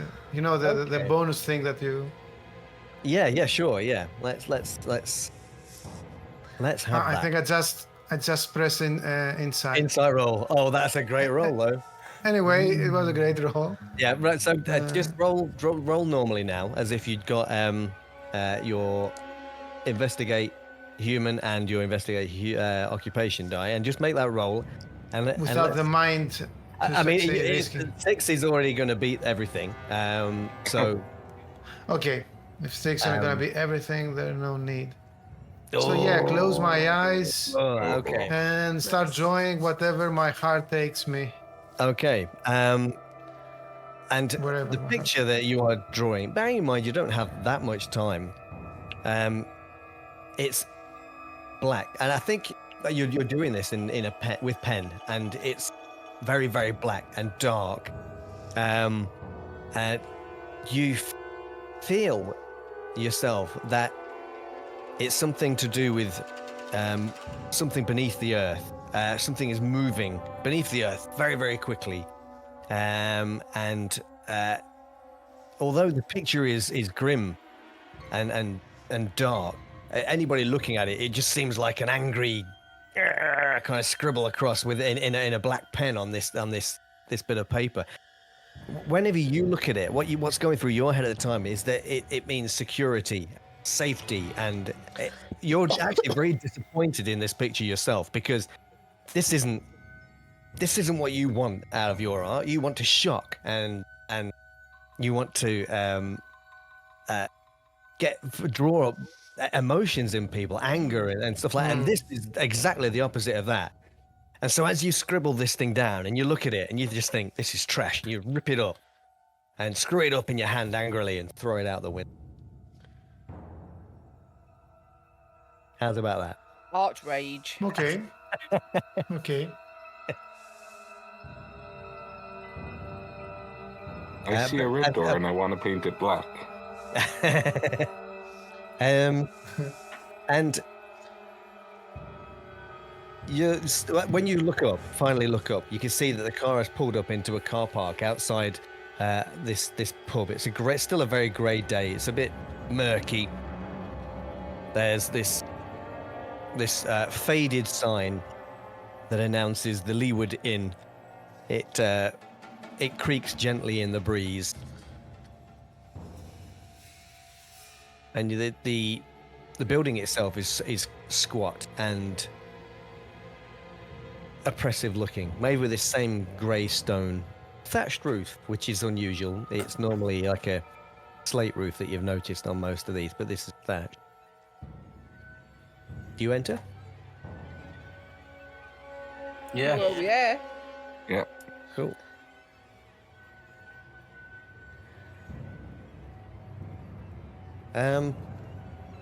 You enter into the bar. There's views of the countryside throughout the back windows, but it's still, despite that, and the fact that it's dark grey day, dark and gloomy inside, and it's quite cold and chilly as well. There's not many people in here. One or two people sat, probably local farmhands and people like that, sat at tables drinking quietly by themselves, perhaps making occasional conversation with each other across the room. There's a formidable looking barwoman or landlady behind the bar, and it's dark and grim. Well, Helen sees pictures and portraits. Maybe she will start by studying them. Okay. I'll walk up to the bar. This woman looks at you with a guarded expression, Standing beside trying to us. weigh you up, trying to make out who you are. Good afternoon. Good afternoon, madam. How can I help you? Yes, we are just visiting the area. I see. Do you have accommodation? We do. Have you got 5 rooms? We can accommodate that. 3 shillings a night per room. Okay, Jonesy pats around for his wallet. Still can't seem to find that wallet. I give her the money for the 5 rooms. Okay. Okay. And- Yes. Do you serve food? We can provide a meal if you wish. That'd be lovely. An evening meal would be super. She gets you to sign in on the guest book, each of you. Are you each having a separate room? Is that the arrangement? Is that what you're doing? Yeah, I don't think we know each other that well yet. Yeah, So I each of you think sign individually. I'll sign it as Doctor Michael Laws, and I'll Yep. mention to her, and you could spread the word that there's a doctor visiting the village, and if anybody requires a doctor, I will be seeing patients between. I'll give hours that I think I'll be around 2 to 4. And Oh, I see. You happy intend to help to anybody.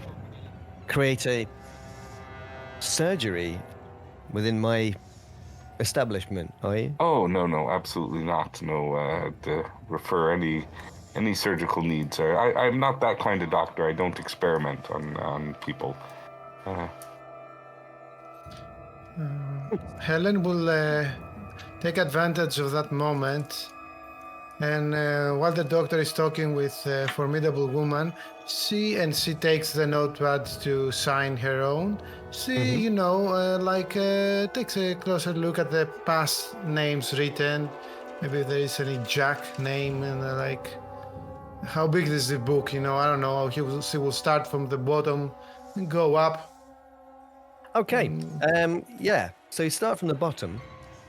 As you go to sign your name, as the first one to sign your name, and the name No, immediately. I guess the above last yours- one to sign Yeah. my name was. Oh, you'll be the last. Well, whoever it was first. Who's first to sign their I guess name? Rosa. Probably me, because, yeah. Okay. So in that case, Rosa, the name directly above yours is Jeffrey Laws. Oh. Wow. What's the date on it? It has today's date. Any room above him? Like maybe he signed with someone? No, just him. Oh, And quickly checking all the other names, nothing like no Mary or Victoria, I think, or Jack or any of these names, Nope. right? Nope. None of those. I guess Helen guesses that Michael didn't pay attention to that name because he was too busy advertising his brand. Let's say that Michael, when he signs his name, assuming that he looks, that is. I didn't look. I'm going to say I didn't look. So Oh, okay. So nobody even noticed then that. the only one that's until noticed is Helen. Helen is the only one to notice this, which is great. Yeah, you can assume correctly that nobody noticed Jeffrey Law's name.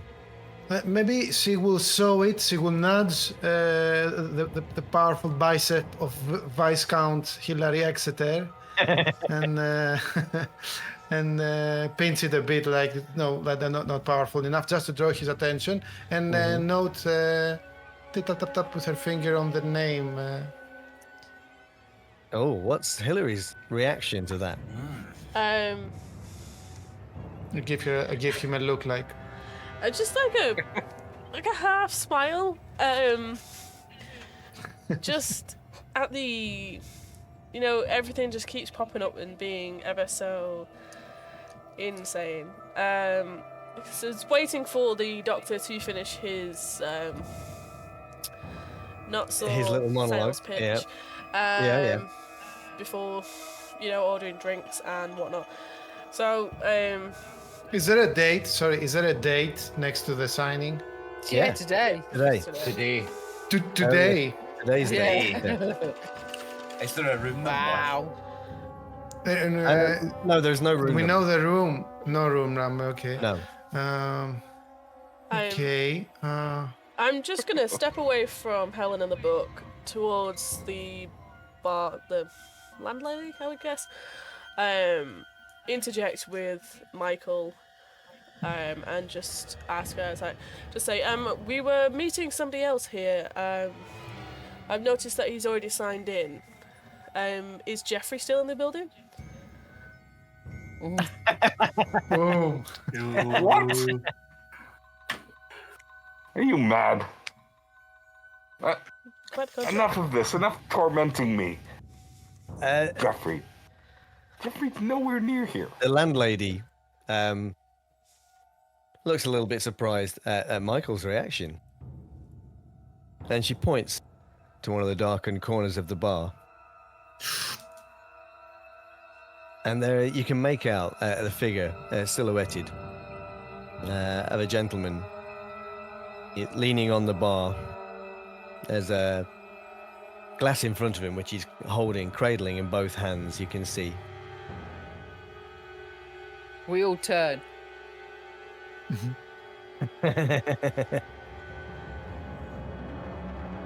I'm hovering above that insight roll. Finger on the trigger. Yeah, I mean, Michael would recognize him from the back, obviously, with very little difficulty. Oh shit. It's your brother. Oh shit. Oh, wow. I'm gonna call it Jeffrey. Jeffrey, is that you? And he jumps in his seat and he looks around. Michael, and his eyes are red. You can see that from where you are as he looks at you. He looks like he's been crying. What? And he looks at you and he stands up and he rushes over to you and he hugs you as if he hasn't seen you in years. And he's like, Michael, and kind of almost sobbing, almost crying into your shoulder as he's holding on to you. Michael, I'm so glad to see you. I'm so glad to see you. Yeah, me too. I was scheduled to come by and visit you in a couple of weeks, and but you're here now, and that's wonderful. What brings you to town? What brings you here? And he's just hanging on to you, saying, I'm so glad to see you. I'm so glad to see you. Well, you know what? Enough of this foolishness. I think you and I, tomorrow morning after a good night's rest, we're gonna go home. I'm gonna take you home. You're gonna come back. You're gonna stay with me and Cynthia for a bit. We're gonna spend some time together. It's been too long. Brothers shouldn't be separated like this. Tomorrow we're gonna head home. We're gonna rest tonight. Not going anywhere else. I don't know what brought you here, but there's no reason to go to any stone circle place or anything like that. We are just gonna go home. Yeah, you can smell.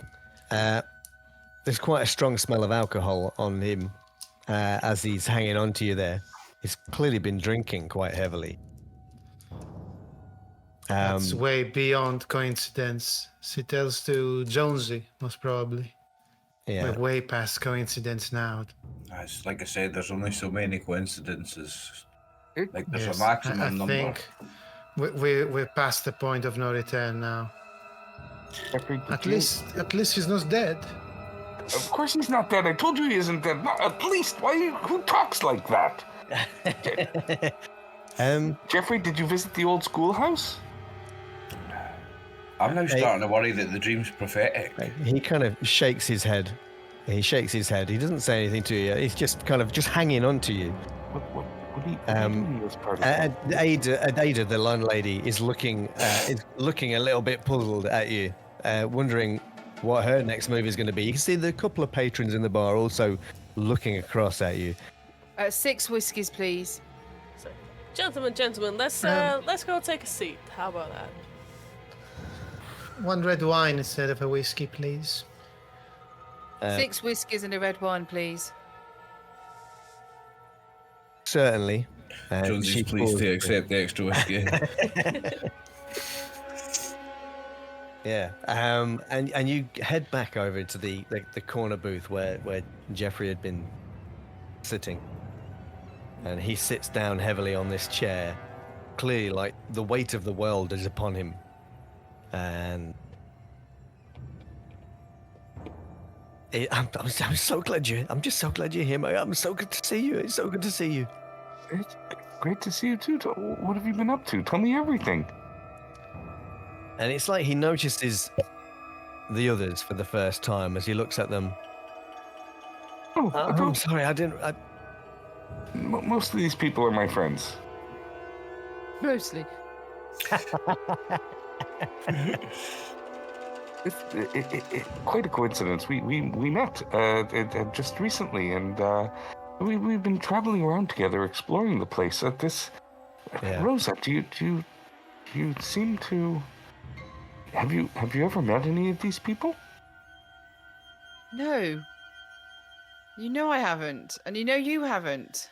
I'm standing back and I'm looking and I'm watching. Do I see, now that I've thought about it more, any familiarity between Rosa and Michael? Do they look alike at all? Is there any intonation in their voice? Do they have a cow's lick? Is there anything at all that they have the same? Oh, I mean, that's a good question, isn't it? We have similar sized penises.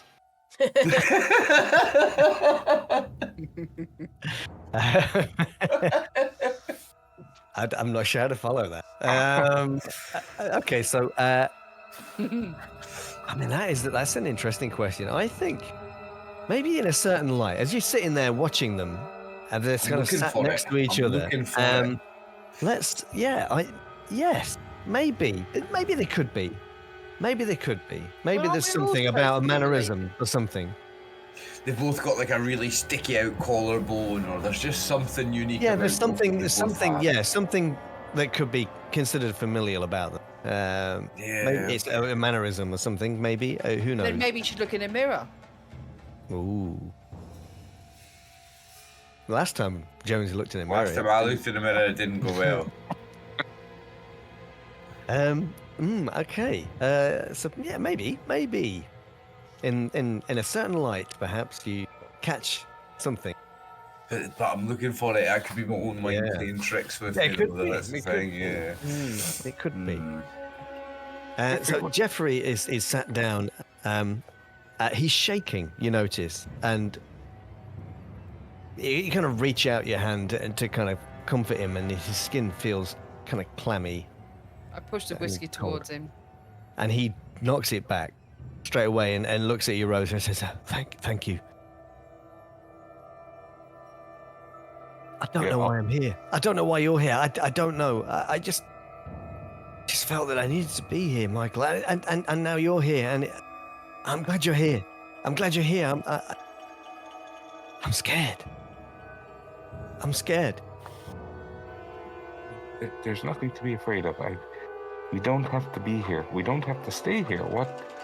I'm not sure what brought you here, and I'm not sure what coincidence brought me here at the same time, but I had no fear coming here. I just needed some time away, and I knew I was coming to see you soon, and I figured a little bit of a nice holiday. I'd have, what to talk about with you, and then tell you about my my visit to Keswick, and so far it's been really interesting, but nice and scenic.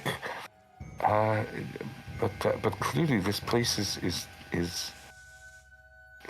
disturbing you in some way, and I don't know why. But you have nothing to fear. I am here, and I will not let anything bad happen to you, Jeffrey. You know that. He takes your hand, and grips it.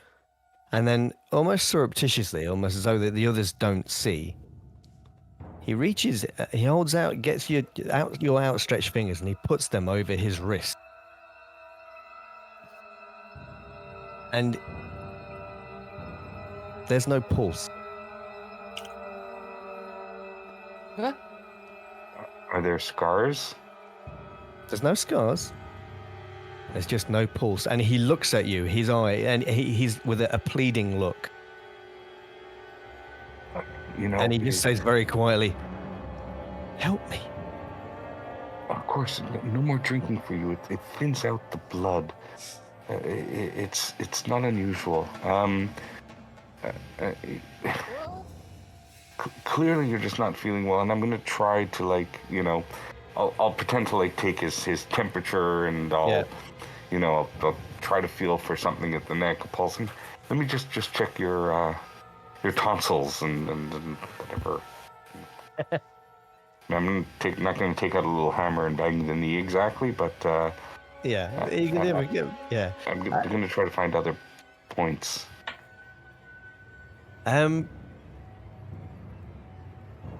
So apart from the fact that he appears to have no pulse, Just that. That might Everything else seems normal, Well, except just the skin on the tips of his fingers as you release his hand feels strangely loose. loose. Yeah. It's not Jeffrey, I told you. Jeffrey's buried in the stone circle. It's That's not. something in Jeffrey's right here. skin. No. He's been drinking too much. It thins the alcohol. It's very difficult to detect pulses. I've not been drinking People enough. drink Jonesy so might sweeps a glass from somewhere. Yeah, And on that bombshell, I think we're going to take another little break, Hey. if that's all right with people. Oh, yeah.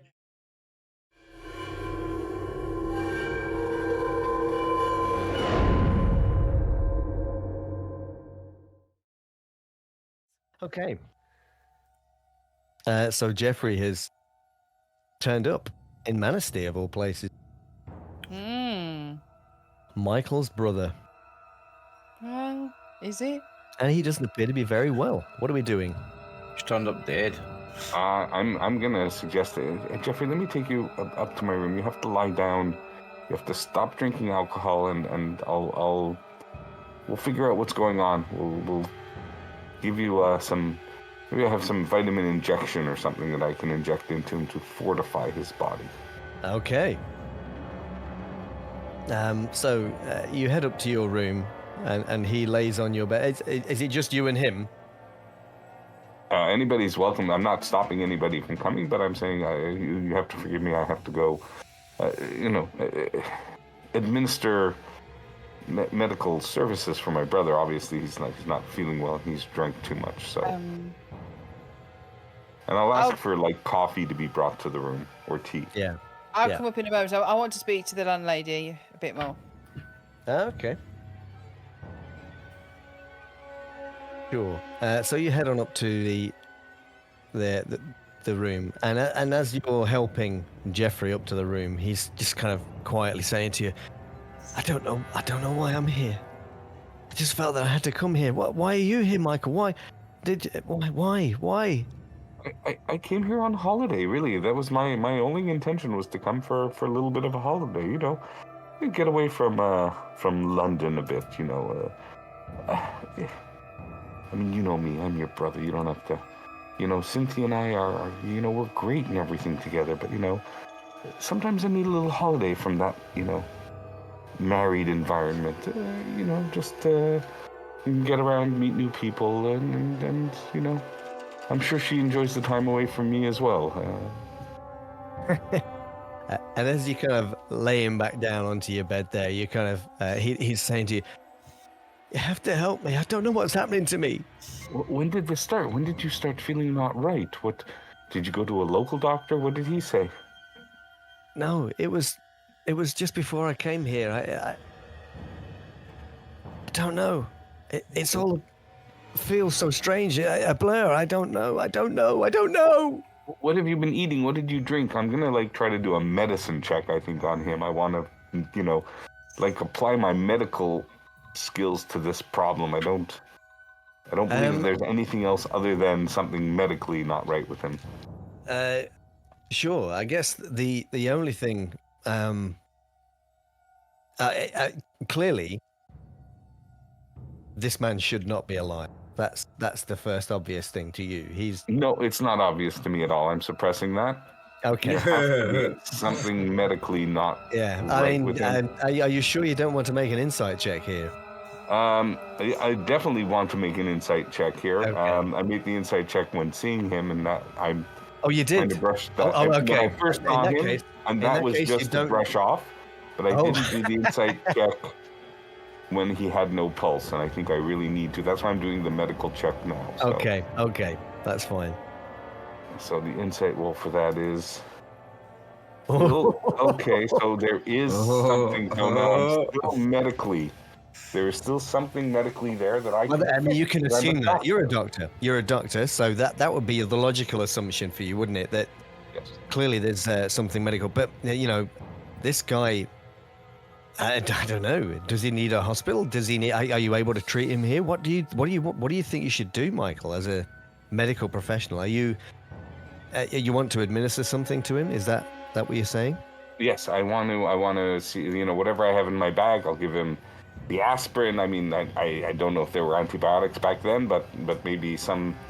There Yeah, I'm had to sure have there were. been Yeah, there were. Yeah. something like, Yeah. some cure-all thing that Penicillin.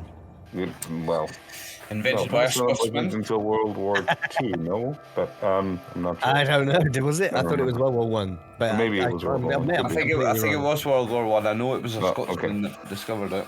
Yeah. Right, and then I'm gonna start giving you something, but I want to, I'm don't know if I have a mobile blood pressure, one of those things. Oh, yeah. I mean, I don't know really.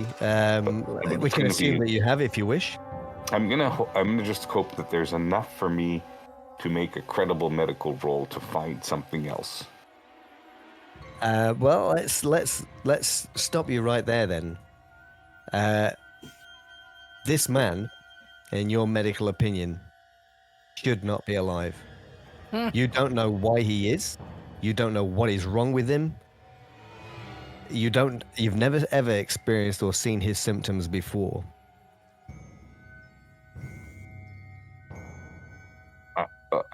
Coming to this realization means I want to make an insight roll on that. Okay. Like Okay. if I've exhausted every other medical thing, then Okay. All right. at this point, Jeffrey, listen. Let's listen. I will help you. I will care for you for the rest of your life. You will stay with me and Cynthia. Everything's going to be fine. Don't tell anybody else you don't feel well. Don't show anybody that pulse trick that you did. Don't worry, I'll take care of you. We don't need other people are gonna not understand. They're gonna think wrong things.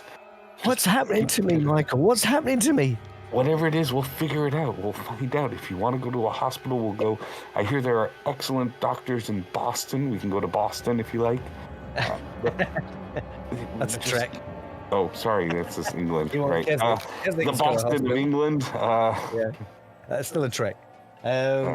Keswick has a hospital, you know that, but yeah, I mean that's if you wanted to take it. But for now, you want to keep this on the lowdown, is that right? Oh, 100%. Yeah. No, he's just drank too much. He's doing the guy in the zombie movie that's been bitten and not telling anybody. Yeah, chain him into the garage and play video games all day with him, I guess. That's it. So downstairs, Rosie, you were approaching the bar, the landlady. What's everybody else wanting to do at this time as well? Because, Helen is going with Rosa, but a Yeah. bit behind, maybe giving a quick look to the paintings all around. okay. Because, out of... but she has some questions she wants to ask the landlady about. There's a certain amount of disdain that you will be giving to these pictures. They're very typical landscapey Ugh, prints, the worst. and that really do nothing Not for my you cup at of all. tea. Absolutely, utter trash is how you would look at them. Trash paintings. Okay. Those are then, Ansel Adams. Okay, so Rosa and Jonesy, are you accompanying them to the bar? Are you staying where you are? What's Jonesy doing at this moment? in time? I am floating around the back of Rosa, who's buying the drinks. He's probably finished all the drinks off on the table that were abandoned. I'm Everybody- minesweeping. Everybody Yeah. drink. Yeah. Yeah. Cool. So you approach the landlady, who now seems a little concerned, and her face has changed a little bit, and she looks at you and says, "Oh, is your friend all right?" He seemed quite upset. I mean, I should have stopped serving him a while ago, I suppose. He'll be fine. His brother's a doctor, and he will sort him out. Good. He's in good hands. I wonder if you could help us. We're on a bit of a strange little quest. It seems that we have family connections with this town. Oh, really? Yes. Does the name Waring? Oh, you mean Mary? Yes. And Jack. Oh, Jack. Oh, yes. Yes. Now that's.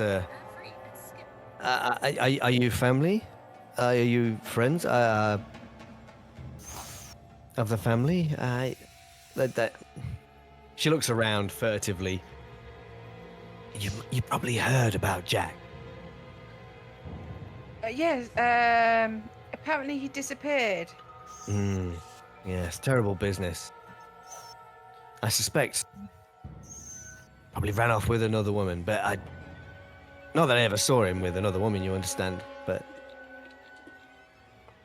it's the only reason I could think of that he might up and leave. Especially Mary, she's a lovely lass. Have you grown up around these parts? Oh yes, oh yes. Oh, it's I well. do have a couple of questions myself, if I may, Rosa. Oh, First feel off, free, do feel you- free. Why, thank you, Rosa. Do you have a wireless by any chance here? Oh, yes, I do. I do. Did you want it switching on? Would that help? Is it operational, or is it just static? Oh yes, of course. Maybe. Yes. Oh no. It's perfectly fine. Let's start with lighten up the mood and make sure it is working. Oh, good idea. Properly. Good idea, she says. And she reaches behind the bar. She pulls out a portable wireless, sets it on the bar, and says, "Oh, yeah. I was listening to it not too long ago, so it should all be tuned in." And she switches it on.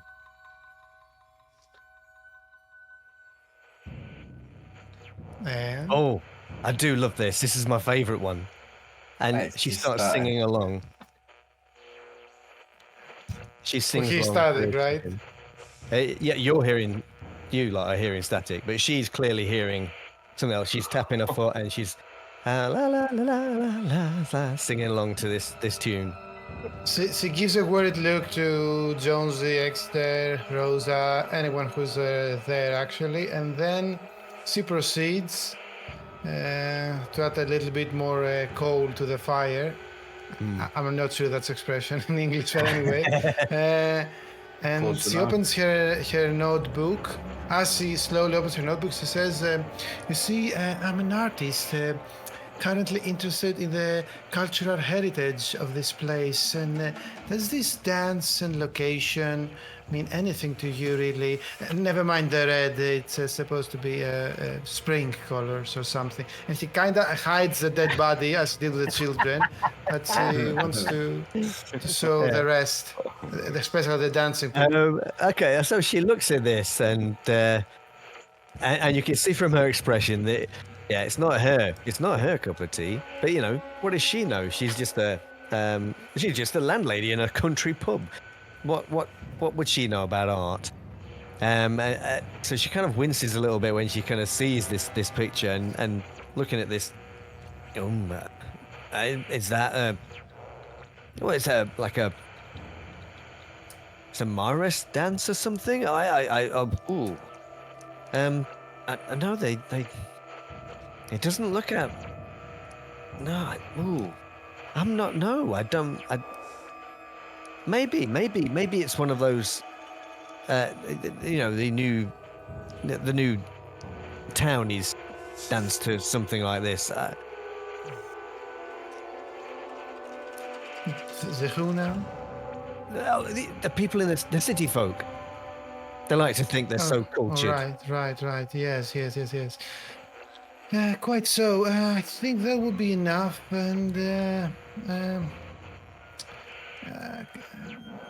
actually, nothing out of Helen. Helen will now try to pay attention to the static. Maybe if she hears again something. Oh, okay, sure. What about the rest of you?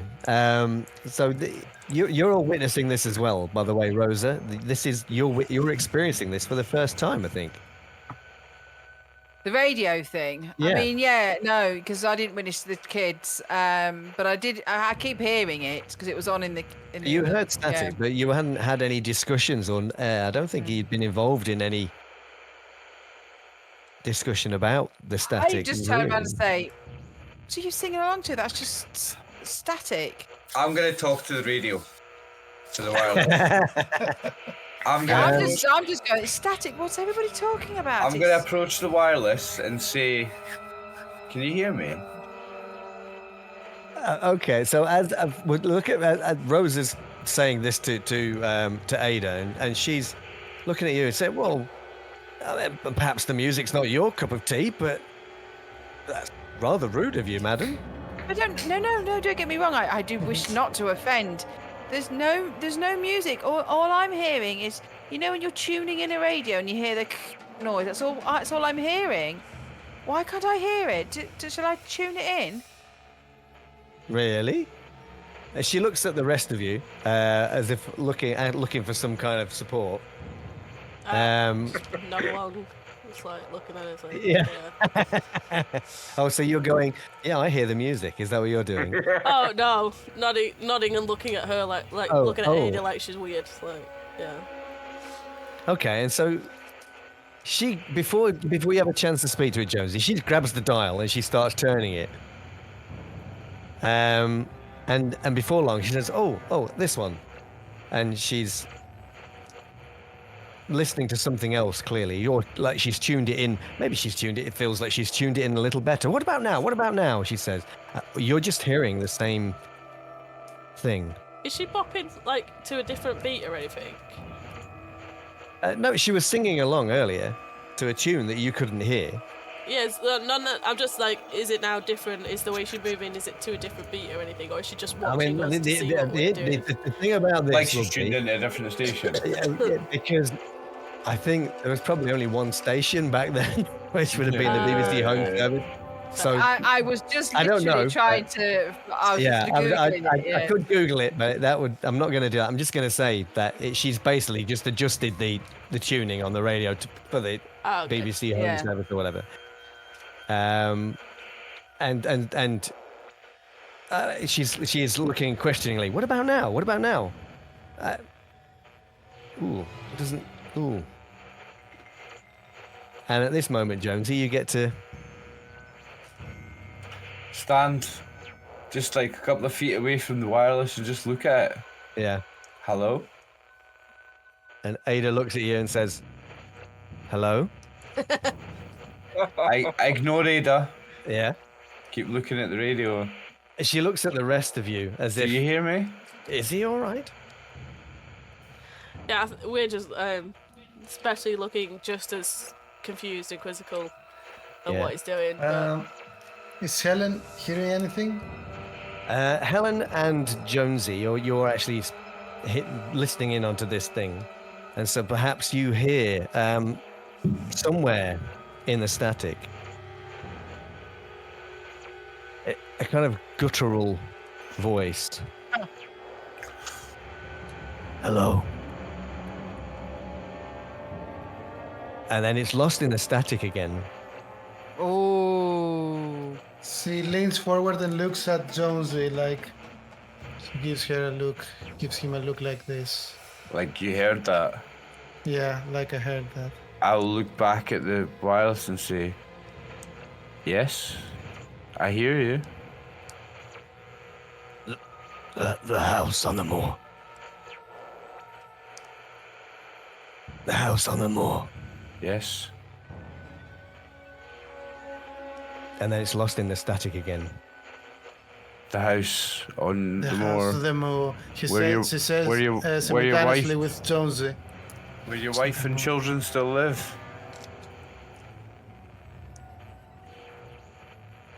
Maidenmoor. The house. And it's lost in the static, and then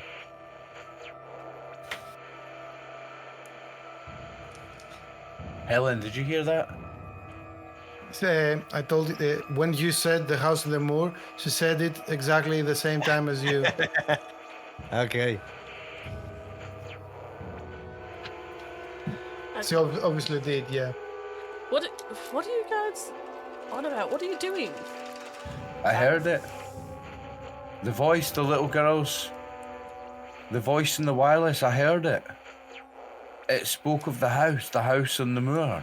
The house on the moor, for better, for worse, I did heard it too. Helen heard it too. I the look at the wireless bar speaks. lady. Did you hear this? She's just looking at all of you in turn as if maybe you're a little bit strange and what? It's a joke. Are you? I don't know. This is all very Maybe strange. we're not accustomed to drinking whiskey or whatnot. Let us put this behind us. And maybe take a better close at where Michael is with his brother. Yeah. Ada, looking a little bit concerned, switches the radio off. Do you know of a house on the moor? The moor? Which moor? I don't know. Did they say a name, Jonesy? It did, but I don't know if you heard me. No, I don't think I did. It was Moore's something. I did hear something, but it was Yeah, I messed up. Maiden Moor. Maiden Moor, Moor. yeah. That was it. Ah, maybe. Okay. I'm going to ask the Ada, is there a house near here known as Maiden Moor? Maiden Moor. Maiden Moor is one of the two moors above Manistee, and she points in the general direction. What? Was the stone circle that way? No. I don't think. I feel like we need to go to the house at Maiden Moor. He's told us to go there. There's something there. Could you drive up there? I don't know what the question is, but the answer's at Maiden Moor. Ada looks at you. The house. Just an old house up on Maiden Moor, but nobody has lived there for a long time. No one. Who used to live there? It's been abandoned as long as I remember.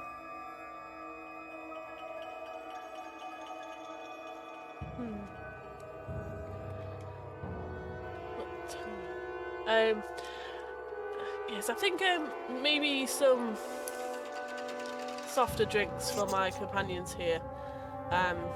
Some Tea, perhaps. tea, yes. Maybe some tea, if you wouldn't mind, Ada. And was Maybe it we possible started to too partake in some sandwiches? It is lunchtime. We've not eaten since breakfast. Maybe that's Yes, that's a very good shout, Rosa. Empty stomachs and alcohol and all that. Yeah. So you get your tea and your sandwiches. Michael, what are you up to? Jeffrey, he falls asleep at some point, probably from the alcohol. You've administered a few bits of medicine to him. What are you doing?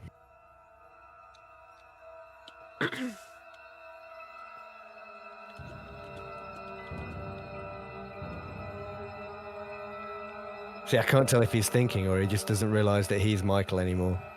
Or he's passed out in the mats. No, at this point. Or he's died. He's I mean, it's so hot in there. He's like passed out. Yeah, no, I'm not on mute. Okay, so I don't have right now. I don't know anything about downstairs. I'm not leaving Michael's side. Okay. That's for certain. Also, I am not having Michael go to his room. Okay. Because I'm at this point a little paranoid. Whatever's brought him here probably knows what room he's supposed to be staying in as well. Or I don't know what I'm thinking. This is very all unscientific. Yeah. So I'm at this point. I think I'm just waiting until either others come to. I mean, to either that we've had dinner or waiting for their next move at this point. I'm not leaving Michael, and whatever they suggest, I probably will advocate for exactly the opposite of what they want to do and investigate. Okay. So what that leaves us with the rest of you having eaten your sandwiches and drunk your tea, whatever, your tea, Partaken. partaken of tea. Partaken. It's very Okay. posh. You're so posh, and Well, they are with a Viscount. of course. I've inhaled half a bottle of whiskey, never mind drinking tea. I've inhaled half a bottle of whiskey. Like. Before we leave, then I'm going to take a plate of sandwiches and that up to Michael. Okay. I'm going to knock on the door. Yep. I'll Before go you to speed. the door. Oh, Rosa, how is everybody doing? I think everybody's going a little bit stir crazy down there, and things are just getting out of hand. Here, have a sandwich. Oh, thank you so much. Jeffrey, Rosa brought us something to eat. Isn't that lovely? Say thank you to Rosa. You find he's asleep. Don't disturb him. He needs his rest. Okay. Yes. How True. more strange things. I think everybody's either very drunk but the radio's playing again downstairs, and that weird static noise. And for some reason now, they seem to believe that. Was it Jonesy? Yeah, it was me. Jonesy. Jonesy and Helen both heard the. Jonesy and Helen both seem to think that they've heard a voice on there now, so they're hearing voices through the static, and Rosa, they want to. Jonesy's an alcoholic. I was able to see it right away. I see it, and he's and Helen. Don't get me started on Helen. She's obviously she has demons in her head that are speaking to her. I mean, it comes out in her art. Some people call it genius. It's inspiration. I mean, clearly both are troubled individuals. You're a well-educated woman. You're an antique dealer and a learned person. I mean, surely you see the same thing. That art. I mean, what's that all about? That doesn't come from anything natural or human. Michael, art is a personal thing, and what one person likes, some people don't like. You can't criticize art. I'm not criticizing it. I'm just saying she's insane. Michael, you mustn't say that. She's just artists are. You need to open your mind. Well, regardless of Look, your opinion on art, we are taking a trip just up the moor to what is supposedly a deserted house. Oh, that's lovely. Come back and see me when you're done. Where the voice is coming, and I know saying that now sounds absolutely insane. Yeah. We're in agreement. Yeah. So they're hearing voices on the. Yeah, I'm not sure quite what to do, but I will go with them because I'm worried for their safety. I see. And I'm the only one that's wearing some stout walking shoes. Helen going up the hill in those heels is going to be a sight to see. I mean, I'll be honest. I'm not comfortable with you going alone. I have to obviously stay here and care for Jeffrey. He's in no shape to be going anywhere. Don't you worry. I can look after myself. I am good for walking up hills. I do quite often. I go hill climbing at the weekends with my sister. So that is something. And I have a sturdy coat. I am quite equipped. It is not a problem. I know, and I just want you to know that of everybody in the group, I feel closest to you. I feel like you're a sister to me. Honestly, I really do, and I want you to know that that's a genuine feeling. But if only there was some way I could. I don't want you going alone. I let the others go. They'll be fine. No, I will go. I have an ordnance survey map in my car. I have my walk-in. I have a stout stick for walking, for knocking back the brambles and clearing a path. And I have my coat, so it's not a problem. I will take them up there. We will be up there. At least we'll be back before nightfall. No problem. Please look after your brother. Look, can I give you one thing just in case? And I'm not saying you're going to need to use it and stuff, but I mean, you know, it just seems like everybody's imaginations are getting the best of them. Oh, they definitely are. And I'm going to go into my medical bag and I'm going to take something out and I'm going to give you a syringe. I'm going to say, if anything gets out of hand, there's enough tranquilizer in here to you know, keep somebody quiet for a bit. But be very careful with how you use it. Take I down can a imagine horse. in the 1930s, the syringes are glass still. It's going to be Yeah. huge shit in the 1930s as well, man. All right, this Okay. is experimental. I don't know what it'll do, but I pop it in. I'll pop it into my sturdy bag. Just look after your brother. We'll be back before nightfall. Lock the room behind me. Oh yeah, definitely. That you see a door is actually near the, you know, was taken out from where the desk is and put near the wall as well. You heard a scrape before I opened the door. Okay. We won't be long, and then I go back downstairs. Okay. So Rosa returns shortly thereafter. And you're kind of given some rough directions by Ada. She gets some help from one of the other locals in the pub to kind of guide you. There's no road.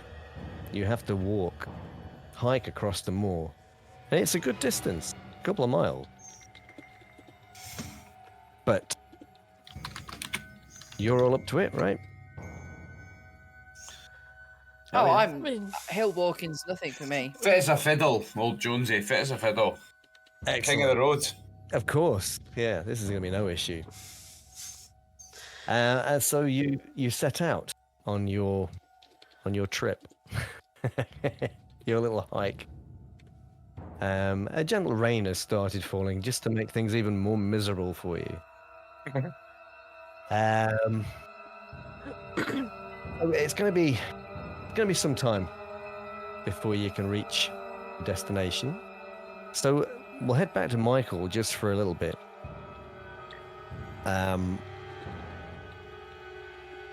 As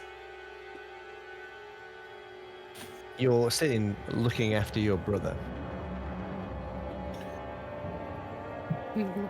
And periodically you've gone and checked him to make sure he's okay as he sleeps fitfully. And it doesn't say his condition doesn't seem to have changed much. He's still dead. But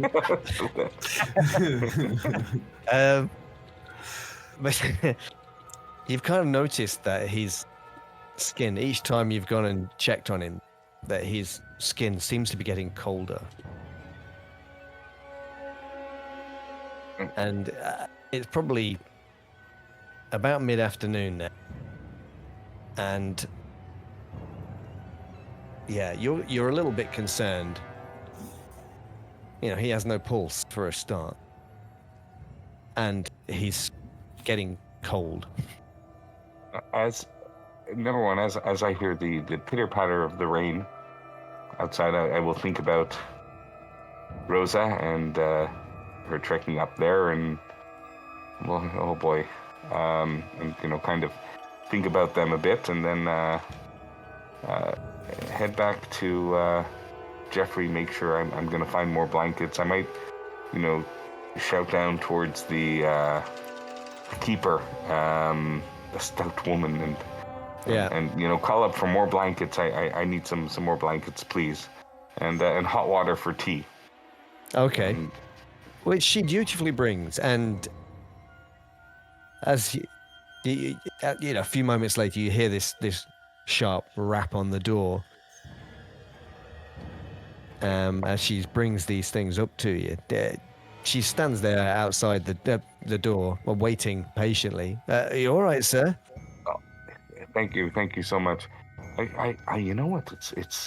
I've never known him to take to drinking so much. He usually doesn't drink. I hope everything is okay with the stock of alcohol, but maybe Don't you I'll. worry about that, sir. She's looking past you, trying to look past you to see Yeah. what's happening. Is he all right, sir? Do it. You know, he just feels so cold. It's likely this rain is just brought on a chill. Is there any way to get the room to be warmer? I don't know if there's like if it's from the chimney of the main fireplace that heat is brought into the rooms here. I'm not sure. Just extra blankets, sir. A cup of hot tea, perhaps. Yeah, that's excellent. Just what the doctor ordered, in fact, literally. So thank you for that. I will call out to you if there's anything else. What time do you lock the doors for the day? Oh, it'll be 11 p.m. sharp, sir. Very good. Thank you so much. And you know, maybe a few sandwiches, just for when you know it's important to eat. The patient should eat. I mean, he did start drinking rather early. Yeah. hope Probably not he's the all best right. decision. Well, thank you so much for that. Thank you kindly. Okay. So, as we reach, we reach the strange house on the moor with the rest of our group.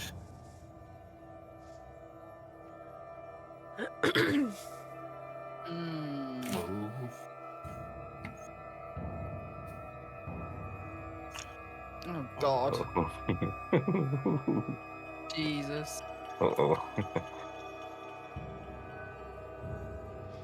That's a really small house, isn't it? It is, yeah. It's completely. I mean, it's just sat out here by itself, hidden away from Manasty, high up in the moor, perched on a ridge. There's a chilling wind, just echoes around you. Very bleak.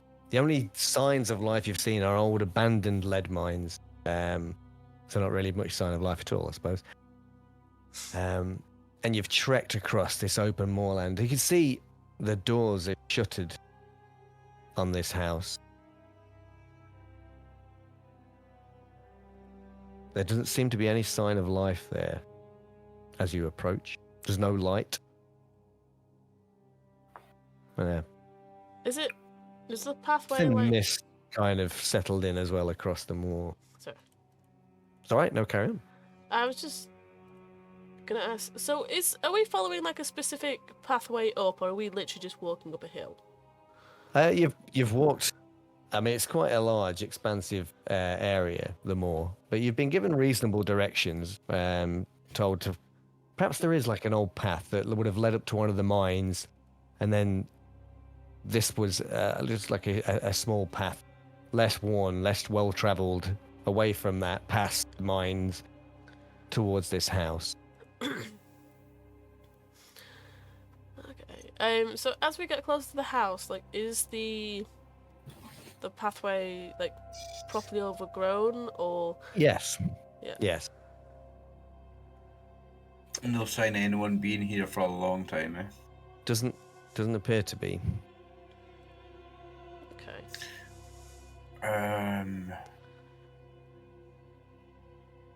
Did you say the door was locked? You haven't tried the door yet. If you do try it, no, it is unlocked. I'm quite a forthright, even now, pragmatic, so I would probably go to the door and just open it. Yeah.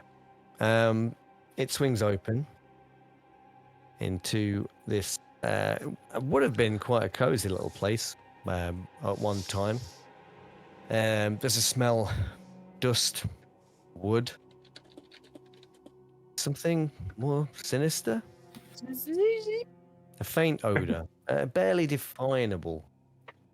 It takes you a while, resembling bile and soil, maybe. Ew.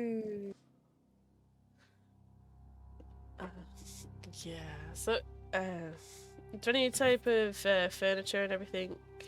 As we... There's furniture here, yes. It's quite worn. Everywhere is quite dusty again. There are papers scattered all across the floor on this ground floor. This living Is area. it just like a big one room downstairs? What's the floor made of? It would be a stone floor, I think, but perhaps with wooden floorboards over the top of it. Okay. Okay. You can have a quick search around. There's no sign of a cellar if that's what you were looking for. What about the papers? Yeah, you examine the papers then, Yes. Hillary, Helen. Yeah, sketches. Seem a few Perfect. sketches, scribblings. A lot of it doesn't make a lot of sense. And I don't know if Helen is particularly well versed in the science in the science. The It seems like what might be considered like scientific diagrams or Oh, quasi-scientific diagrams, maybe circuit diagrams, things like that, which are they followed by any equations? there are some equations written, scribbled out on a few bits of paper, but they're quite complex, surprisingly complex, and perhaps you're not too familiar with them.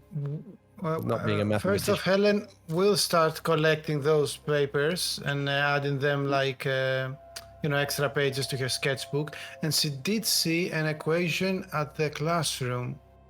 There was, yes. Maybe Yeah. is there a connection between that equation These and the look a ones- lot more complex than the ones that you saw on the blackboard in the schoolhouse. A lot more complex. Yeah. I mean, maybe you've seen scientific journals and some of these equations scribbled out on them, and these are.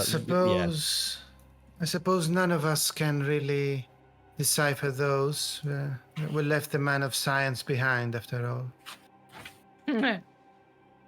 Most unfortunate, but I feel there might be something underneath all this. Yeah. Do you want to? Are you looking for anything in particular as you're searching through this stuff, Helen? I urge maybe Jonesy or one of the men really to. I have a feeling that there might be something underneath this. She says this both metaphorically and practically. But she won't be the one like. I mean, you're taking more the floor or interested in something. the kind of the drawings and the scribblings, right? Rather Yeah. than the scientific diagram. Okay. Yep. I'm concerned with the floor. I'm stepping on the floorboard to see if any of them are loose. Okay. And Rosa, are you doing anything in particular? Did you answer? It's just one big room downstairs, yeah? There's like a kitchen and a large living area. Yeah. And so we walk into And the living there's area. upstairs. There are stairs going up. You walked into the hallway, and there's a stairs leading up to a floor above. Sorry, didn't anyone go up? Sorry. Nobody's gone upstairs No, not yet. yet. No. Probably because I haven't told. They've only just told them that there are stairs, so they're probably. Okay, I will want. while they're checking out downstairs, I'm just gonna. I would say, well, it's clear down here. I'm just going to check. There's no vagrants. Oh, sorry, Jonesy. Upstairs. Wow. Okay, so Rosa. No other vagrants in the house. You mean? No reason for him to take offense. Obviously, he's not a vagrant. Yeah. My man of the road. Okay, let's get an investigate roll from Helen and Jonesy. I think. What's Hillary? Is Hillary doing anything in particular, or? I think would have just gone in and having a look around. Just at the state of the place, probably. Yeah. Obviously not used to seeing places quite like this. But I think I would have been intrigued Probably just actually looking over the shoulder of Helen, seeing what she's found, rather than actually Okay. looking for anything specific myself. All right, Because I so don't let's wanna touch we'll have anything. Helen make the roll then. Jonesy can make a roll. Since it Scrabbles my focus, I would like to add my occupational expertise, if that's okay. Why don't you do that? And I'm thinking because it's looking for hiding places in abandoned homes, it might be within my occupational You expertise as well. go ahead if you so desire, sir. There's no way to push my luck, right? There isn't a way to push your luck, no. Okay. But Helen, did you add your proficiency? I did actually. I think I Okay, did. No, you just did investigate. You didn't add your. You have to tick the box for your occupation. Do you want to make it a roll think- again if you wish? I think I ticked it. No, it's only made the one. It's not rolled both dice. It's They would only have rolled 2 the one. dice, yeah. You have to roll both. You have to click the human one and the occupation dice. Sorry. Well, you rolled 3 on both. You rolled 3 on both. Also rolled inside Yeah. now. Yeah. Confusion. Many. I'll tell you what, I'll get rid That of was that for you. successful. I'll keep That that. was I'll get rid of successful. that for you because we might need something in a moment. Okay, so So both human capabilities and occupational expertise. Sorry, right? Yeah. that's no. Don't worry, you've got a 3 and a 3, so we'll go with the 3 and the 3. I was like there, but now yeah, snake I'll get rid of eyes. that. So yeah. Don't you worry. Okay. So there are these drawings. Maybe you're quite impressed by them, Helen, in a way. There are drawings of many hideous creatures. Oh, Yes. worm-like, maybe. It's funny you should say that. Because, yes, they're vaguely Yes, humanoid. Vaguely. I say vaguely. And it's kind of difficult to tell. I mean, you're looking at his pictures, it's kind of odd. You can't quite make out the actual shape of these things, really, that he has drawn. But the one thing that does strike you is worm-like. That is something that definitely Yeah, comes same with the across in all school of these pictures. And if you Yeah. remember, I actually drew my version of that on my own. So I put those extra notes to there for future inspiration and future drawings. Yeah. That's all for now. And these things, they're clearly. You have this impression, and the way he's drawn these things, that the implication of these images is very clear to you. And that is that these are drawings that Jack has made himself. That he Says out loud. Yeah, sorry, go on. That he is a monster. He is a hideous creature. She whispers out loud. Maybe the first is just for her. He's the monster. And then she says out loud, "These are Jack's drawings. I'm quite certain of it." What do you mean they're Jack's drawings? Can't really explain, but there is a connection. You just gonna have to trust my word on it. Okay. Yeah. Jonesy, you're searching for some loose floorboard, right? That's the thing. Okay. Yeah, I think there's something under the floor. And so you start, I don't know, stamping your feet maybe to see if you can find something that's loose. And although you don't find anything like that, as you're moving some of the papers aside, you come across one that catches your eye.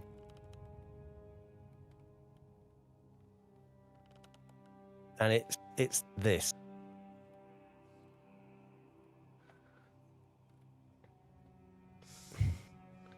Hopefully you won't see that. Oh, right, okay. Victoria and Jack. And then Mary's the second wife. But Mary has no kids. Well, we Well, do. they're not showing on this particular family tree, but you know that she has Oh, kids. Jeffrey, Rosa, Michael, Helen, Hillary, and Thomas are all children of Victoria and Mary. We're all brothers and sisters. And Well, the dates match and I'm not your here. birth date. You're But not there, everybody Michael. but Jeffrey is in brackets. Jeffrey's there and you're not there. No, Jeffrey's Michael not is in there. brackets. Yeah. And everyone else everybody- is. And Mary doesn't. Mary and Victoria don't have birthdays. I mean, I guess in that that's probably something that they didn't really learn Yes. for marriage. They were married in 1895. They were married in 1925. That matches up. It all matches up. But so I guess Bethany and Lisa are the children of Mary, but why are they not on this? Who knows? Well, I found the family tree, guys. We're all on it. Well, I'm upstairs. how? What do you mean? How can we all be on it? Look at this. And you said the birth years match.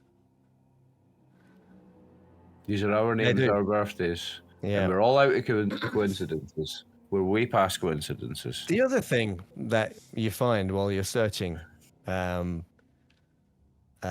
Jonesy, is a wireless sat upon a desk. Don't open it. I switch it on. No, no. You switch it on. And listen.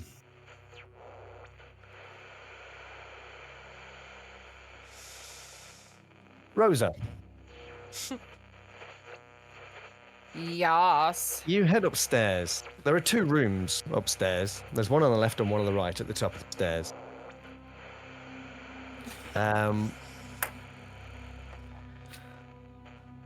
One of them, the one on the left, seems to be a box room. And as you would expect in a box room, there are crates stacked up in here, boxes and crates of things. A quick cursory examination, you can see there are very mundane items like kitchen utensils, some scrap paper, clothes, and things like that. Nothing particularly of interest, but you head into the room on the right, which is an old bedroom. There is a bed with a mattress laid upon it. Okay. It's obviously not been used in some time. There's a thick layer of dust covering everything. And as you glance across the room, something catches your eye on the windowsill.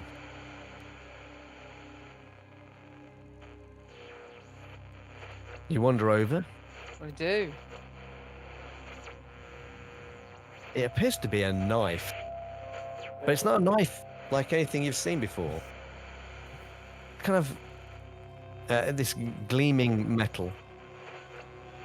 It's exquisitely carved, slightly curved blade, and it's quite long. My professional. Have I seen anything like this in my antique dealings? Actually, no, I'm lying. You have seen this before. Have I? Yeah, yesterday morning. No, this morning, wasn't it? This morning, when Helen showed you the painting of her dream. Oh, right, I see.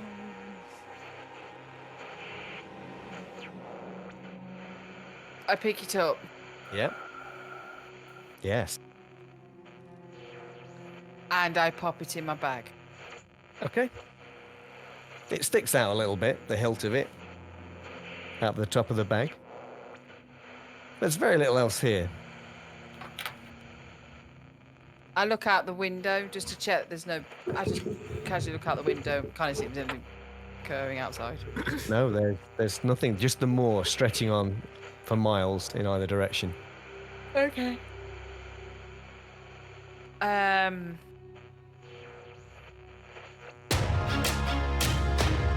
I will go downstairs. There's nothing upstairs. You can hear the static of a wireless tuned to no Oh God! station. Don't start with the radio again. Switch it off. The noise is intolerable.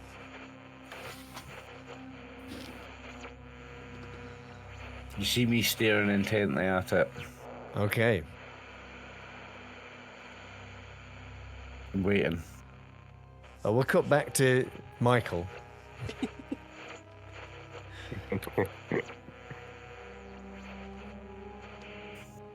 I go over and switch the radio off. Oh, we're going back to Michael first before you do anything. Michael, the time's getting on. The day is getting later. Whatever you've administered to Jeffrey doesn't seem to have had any noticeable effect. He's woken up. Briefly, he sees you there and he smiles, clearly happy to see you. It's some kind of reassurance that you're there. He says, "What shall I do? What shall I do, Michael? I'm so cold." It's too early to say, and I'm gonna go and I'm gonna warm him up with me physically. Yeah. I'm gonna hold him if I can. There, you feel you Too early? Too early to say. It's too early for you to expect to get better. You need to give it time, of course. He reaches out and tests his own pulse. And as he does that, you notice the skin on his thumb kind of slip as if it's coming loose. And he shudders and recoils. Don't even try. I'm here. I'm monitoring your pulse. It comes and goes. Sometimes I feel it while you were sleeping. I was feeling it. It was. You felt it. You felt my seemed like pulse. it was getting stronger. Yes. It seemed like it was getting stronger. You felt my pulse. Yes. thank God. While you Oh, were thank God. sleeping. Oh, You were thank God. sleeping. Yeah. Oh no, nothing. That I told you it was just the alcohol. You drank too much. You shouldn't drink. Yes, I must have done. But why? But And why? here, eat something. It'll give you strength. Oh, pass him some of the sandwiches. Yeah, you pass him a sandwich. He chews on the corner of it, nibbles at it. He's clearly not hungry, but he nibbles at it anyway because you're his brother and you're a doctor and you're telling him to do it. Sure. So you felt my pulse. That's a good sign. That's a good sign, isn't it? I'm getting. I thought I was dying. Can you believe it? I thought I was dying, Michael. Don't be silly. I told you. I promised you nothing bad would happen to you. I'm here and I'm going to take care of you. I promise you are going to be fine. You promise? I promise. I won't let anything bad happen to you. You're gonna see. We're gonna laugh at this one day together. You're gonna come back to me and you'll stay with us for a bit until you're feeling more of yourself. Yeah. Cynthia keeps asking about you, how you're doing. It's been a while since we've seen you. She keeps asking. She's gonna be so excited to see you. Back at the helm.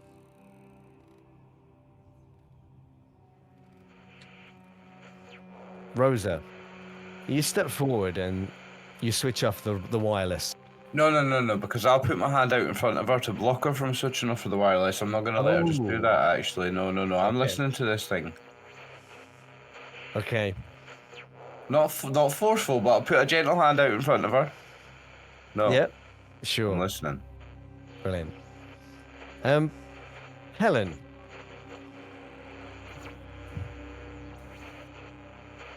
You know that Jack is a monster. You're fairly certain of this from the diagrams and the pictures you've seen. And now you've seen a family tree.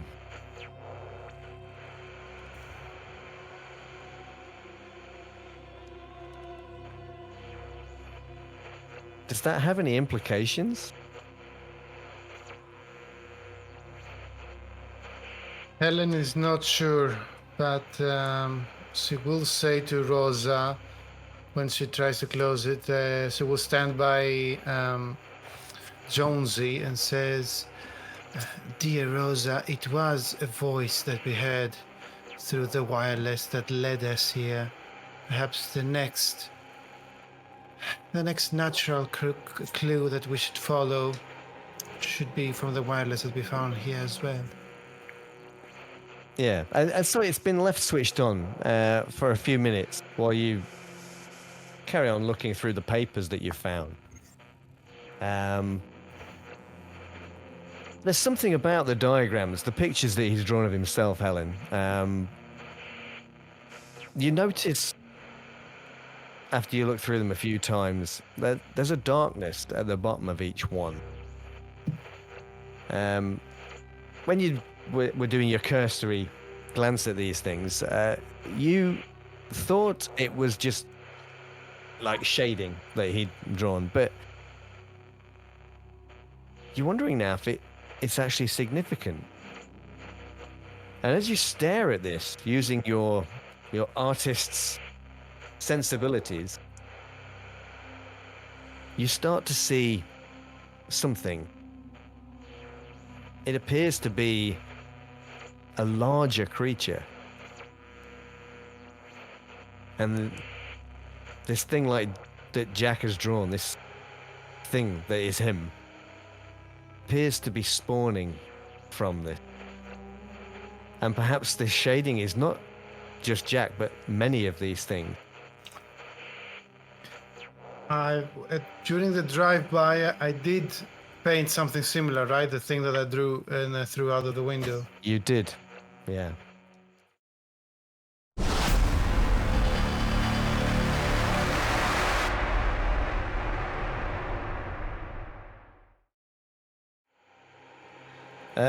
The radio is emitting static. You've been having a few conversations. You found a few little bits of information while you've been at the house. A voice comes through the static. It's distorted, and it's kind of guttural. It reminds you of the voice that you heard earlier in the Waring house. But it's much clearer, and you all hear it.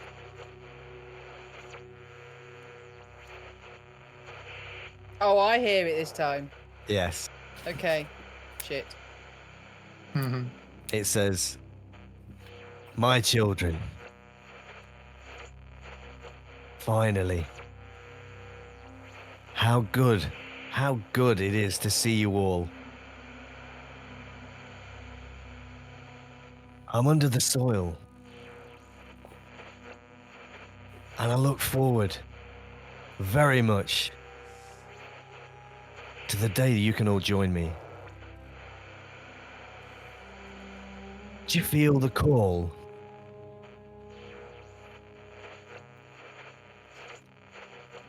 What is this nonsense? What? Jonesy, what have you done? Yes, I feel it. He talks to the radio. Yeah, Tommy. I feel it. Thomas, Father? how you've grown, son. Father? It's you. It's me. And I cannot tell you how thrilled I am to be speaking to all of you. Where is Michael? Where is Jeffrey? Michael and Jeffrey are together. Jeffrey's sick, and Michael is aiding him. Michael's a doctor. I'm so proud. But Jeffrey's not sick. Jeffrey's not sick. Is Jeffrey with you? Not yet. But very soon. Very, very soon. And he'll need your help. All of you. And you'll know what to do when the time comes. That I can promise you. I cannot tell you how amazing it is to hear all of your voices. Rosa, you're always stubborn. I admired that in you. How are you? How has your life been? I don't know who you are. Yes. You're no far. I know my parents and my family. This is some terrible hoax. We're leaving. We've got 2 hours to get back before dark. I know this is difficult. But believe me, things will be so much better in the future. The great cycle will be happening again very, very soon. And I hope that you will all be part of it. With me. We will all be together again. Don't you want that? No.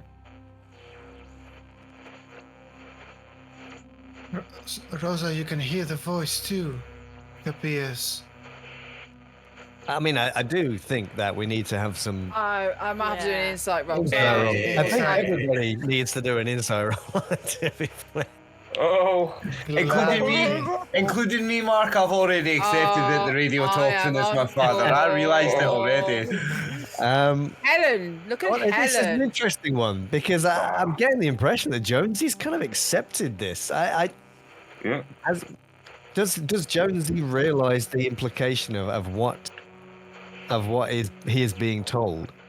I think so. I think I know what I'm being told to do. Okay. But I mean, I already understand it. I already knew that this was Jack in the radio when I spoke Yeah. to the last radio. So I don't think I need an insight roll here. I think I've already done mine. Okay. So what you're saying is you believe it's a Jack in the Box. I see what you did there. Nice. So Jonesy's quite willing to accept the fact that he is probably a monster. I'm not happy about it, but I've realised it, yeah. And it's actually starting to make sense as to why my life has truly have never had any meaning and why I've never Okay. had any family, and yeah. Yeah, no, that's fine. That's fine. Maybe then. the monster is me. Yeah. Okay. Let's leave that there then. Oh, so Helen kept it together. Okay. Rosa is definitely not. Is struggling with this one a little bit. Helen, I guess for Helen, this is. It's almost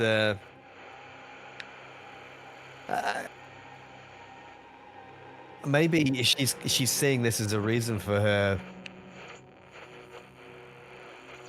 outlook, her art, perhaps being so unusual. I don't know.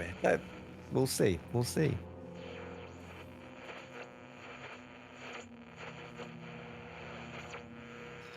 Tonight,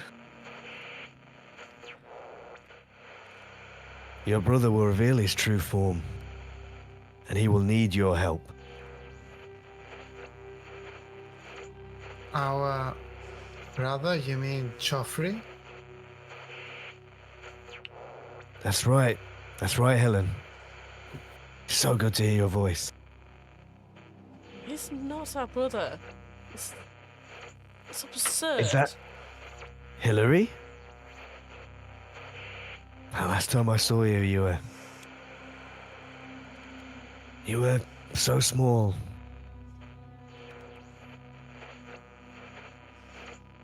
You talk of us being a family, but no. Oh, we will be a family again. We will be a family again. I know who my They will be- family are.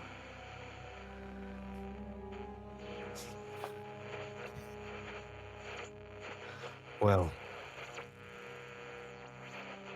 Jonesy, when she says that, Jonesy looks at her and smiles because Jonesy's like, this is my family. I've got a family. And he's the whole fact that he's a monster is going to the back of his head, and he's really happy he's finally got a family. He's always wanted this. yeah. Are you the reason behind my inspiration of my artworks? You're an artist. That's beautiful. I don't know, Helen. I don't know. But we can discuss that. We can talk about it. When you finally join How? me down here. Where? Into the soil, into the pit's cold Beneath. darkness of inside Earth. It's not cold. It's not cold. It's warm and it's safe. And you'll feel as I feel. It's incredible. I've actually felt it during one of my recent paintings, but it doesn't make any sense. How am I supposed to be underneath the earth? How we're supposed to find you? And Don't worry. It will make sense.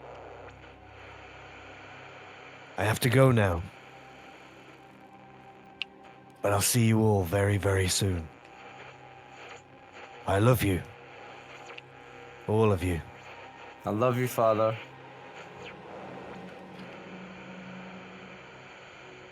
And the radio goes silent. Well, this is ridiculous. Right, we need to get going. Let's get out of here, get in my car. We're leaving this whole area. Come on. not before you actually accept what's happening. And I mean, like, this isn't our imagination. We had a dialogue that we all heard and answered to. This isn't drinking. This isn't hallucinations. Do you accept what's going on, Rosa? I believe whether there's a you madman like it or not. messing with us and coming through on the radio. Technology obviously has allowed this to. He's somehow managed to get onto the radio waves. But from Jonesy's what trying I've to been switch the radio saying, back on. What's that? Sorry, yeah. No, I think your sanity is holding as tightly as it can, but there's no such technology does exist. I'm well, afraid, regardless of that, Rosa. by the sound of it, he wants us to join him in the moist soil. Yeah, I'm quite happy to sleep in a normal bed in my house in Cornwall. I am not going to live in the soil.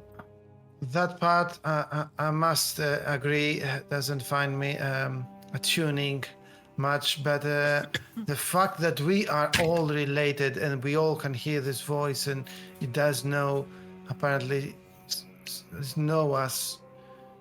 And Jonesy over there seems to be oddly fond with the idea, and Hillary hasn't spoken much. I think he's holding up better than the rest of us, maybe. I believe Hillary wants to believe that we are not related, as his family is of a higher standing. And Jonesy is desperate for a family. Well, Jonesy, if you want a family, we can be your family, but not in the soil. Probably, most likely dead. Jonesy's not listening. He's trying to switch the radio back on. The radio is on. It's just not crackling anymore. It's like it's just not tuned. Jonesy, Okay, we need to I'm thinking- leave. I'm fiddling with the dial. I'm doing the knobs. Yeah. I'm desperately trying to make it talk again. The thing that terrified me the most is what it said about Joffrey. I think So- but possibly Michael's life could be in danger with his brother. What do you mean in danger? Out of character, Michael hasn't shared about the no pulse thingy, right? I think he kept it to himself. Is that right, Jake? Hmm. Yeah, I mean, I kind of, you know, I mean, you would have seen me, like, take the temperature in the forehead and try to feel for Yeah, pulse, but I he wasn't didn't. saying He didn't anything. seem okay. But I think it's enough for Helen to say, maybe, maybe Joffrey's contagious or something. But you see her looking directly to the worm-like entities where she has drawn and she has found on the floor also.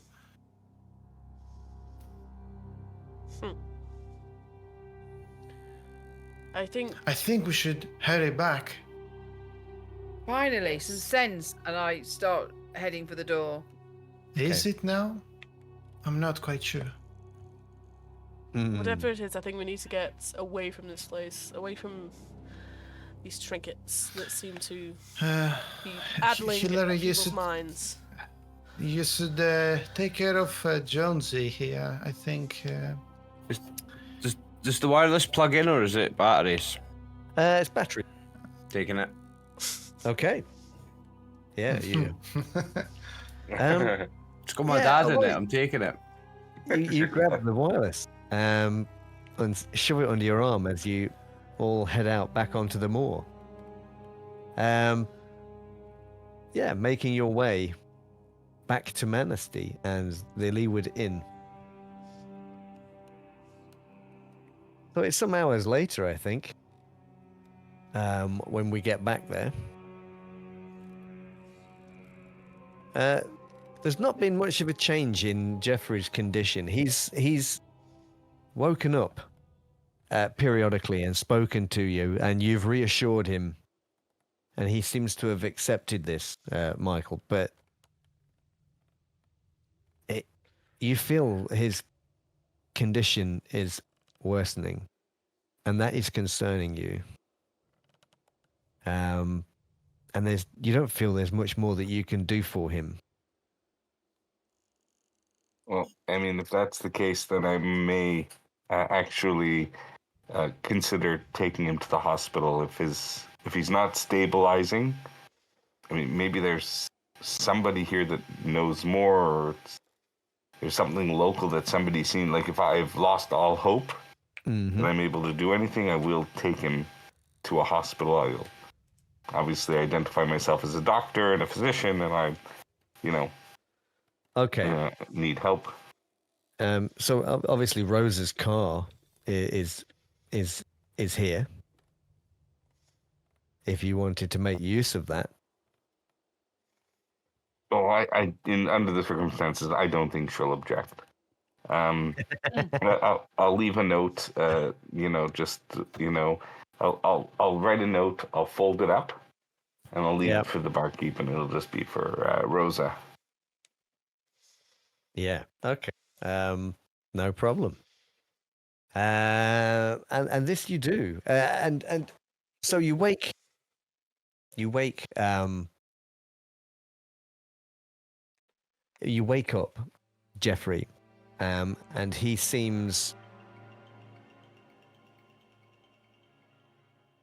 a little bit confused again. As you wake him up out of it was quite a deep sleep by the looks of things, and he's Michael, thank God. I dreamt I was in the ground. I dreamt I was moving through the soil. I dreamt that it was... And then he realizes where he is, and he looks at you. Oh, Michael, you're here. Yeah, but don't pay no attention to dreams. It's probably from the fever. I think you have a fever. I think we need to get you some medication from the hospital, but it's going to be fine. I ran out, and my medical bag doesn't have any. So if it's okay, I'm going to borrow Rose's car. We're going to take you to the hospital, get you the medication that you need, and you'll be better sooner than you know. Okay. And so you drive out to the hospital. You are met there as you drive up this gravel driveway into this gothic monstrosity of dark stone that's kind of juxtaposed against the background of the fine countryside of the Lake District. You pass into the shadow of the building, and then through the main archway, you're led into like a reception hallway with these dark paneled walls.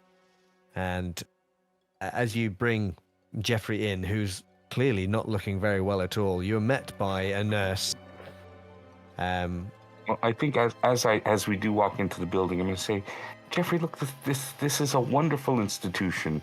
You can tell the quality of a hospital by, how nice the gargoyles are on the roofs up there. They have just the right amount. This is somebody's invested a lot in this hospital and the care for its patients.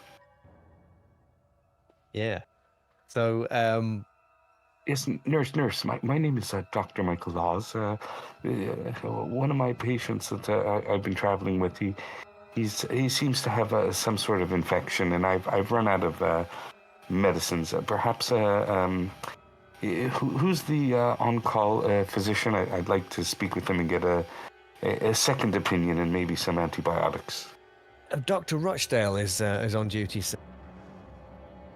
You're very You'd be so fortunate. kind. Oh, yes. He's excellent. Yes. Oh, wonderful. Yes, and if you could be so kind as to get him with all haste, I'd dearly like to consult with him. You can mention it's Dr. Michael Laws that is requesting him. Well, I think the nurse it leads him into a room with a hospital bed in it, of course, and has him laid down on there. And she quickly does a few preliminary checks on him, and you see her face go absolutely white. Yeah, I'm gonna at that. I'm gonna kind of like give her the signal, like kind of tone it down type of thing. Signal like I know what you know, but there's a patient there. Yeah, and so she looks at you with a look of horror on her face. Certainly not the strangest condition you've seen here at a hospital. You've seen a lot. I'm trying to talk her down. Get Dr. Rochdale, she says, and leaves the room very, very quickly and in great haste, and maybe a little frightened as well, perhaps. And a rather amiable-looking gentleman wearing a white doctor's coat does appear very quickly. And after that, I'll address him, doctor. He'll address me, doctor. Yes, Dr. Laws, is it? I'm Dr. Rochdale. I've been told that there's quite a serious problem here with this patient. It could be alcohol poisoning. He did drink copious amounts of alcohol previously. I was wondering, did you ever see a condition like this in this area before? What condition?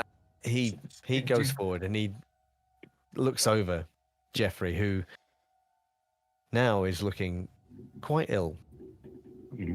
And he takes his pulse. Yeah. And then does a number of other checks. Puts a mirror up in front of the man's face, Jeffrey's face, and how is this possible? What's happening? What? Maybe a sedative for the patient first, and we can discuss the condition in private, doctor. Of course. And he gets himself a sedative and gives it to himself. Exactly for him, right? For the doctor. He gets a sedative and he injects that into. Although he's a little concerned as he's about to do this, he says, "I have no idea if this will affect the man's heart rate. Are you sure this is a wise move, Dr. Laws?" At this point, anything that can affect this man's heart rate is a positive improvement. I'll say quietly. Okay. So he injects the sedative, and he then starts barking orders at the nurse. And before long, Jeffrey has got like a drip wide up to him, this, that, and the other. And they're making some notes. They're taking some blood. Yeah. He looks at the tips of the man's fingers after you point them out. I don't think I've ever seen anything like this. I'll need to consult my notes. I don't know how to treat this. He should be dead. You understand that? Perhaps this is a form of leprosy, which has me very concerned with the extremities kind of, losing their form. There's got to be something. We can consult the medical journals. Surely anything known in this area, unexplained diseases or maladies. Anyway, he continues carrying out some tests and things of that nature. You have arrived back at the Leeward Inn, the rest of you. Rosa, you're probably a little dismayed to find your car is missing when you arrive. I'll gas it up before I return it.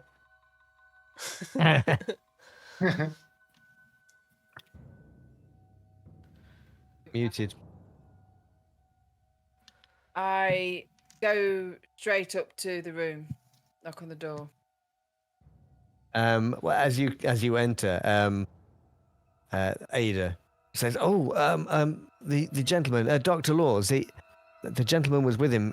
He took a nasty turn. He took him to the hospital. He left a note. Read the note.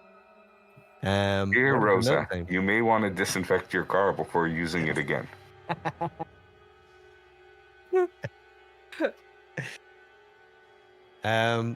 So basically, I guess Michael has written that he's had to take Jeffrey to the hospital in Keswick, and that he's had to take your car, and that he will return it forthwith.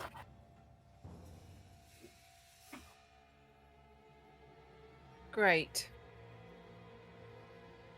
Well, we can't do anything until he returns. He just took my car, but I'm sure he'll be back. But I don't know what you want to do. Well, I think it might be best that we stay the night and get some rest. I think everyone needs plenty of rest. To just dwell on what's happened and maybe, sleep the strangeness away, so to speak. Yes, of course. Is this what you do? Well, Hillary will get something to eat and just carry on drinking till God knows when. Yeah. Okay. Helen hasn't eaten anything, but she doesn't feel like nor eating, neither sleeping. She will stare out the windows and start painting, I guess. Okay. I'll eat a hearty meal, have a sherry, and then go retire. Okay, and Jonesy? How's Jonesy passing the evening? Has he got his own room? Yeah, I paid for it. Yeah. He's taking the wireless that he took from the other house to his room and switching it on. Okay. You all fall asleep at some point. And it's midnight. You are all awoken. There is a strange tune playing in your heads. You've heard it before. Oh, no. And you know what you must do.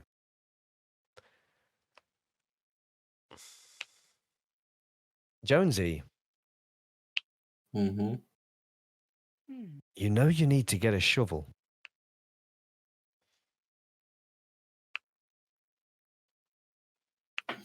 Didn't we find one earlier? Didn't we have a shovel earlier? I mean, I'm sure you can find one in an outhouse without too much difficulty. We were looking for a shovel. Yeah. You did take one from the coal dump, but it was left in the trunk of your car, fortunately for me. Okay, well, I'm going to go find the outhouse or the coal bunker for the inn and find the shovel. Yeah. You find a shovel without any difficulty.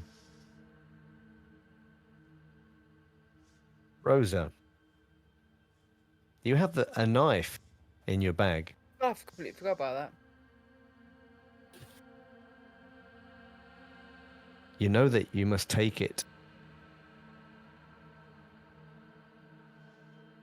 Helen, you know that it's time to visit the circle again. And it's the same for you, Hillary. It's time to go. And you don't have time to waste.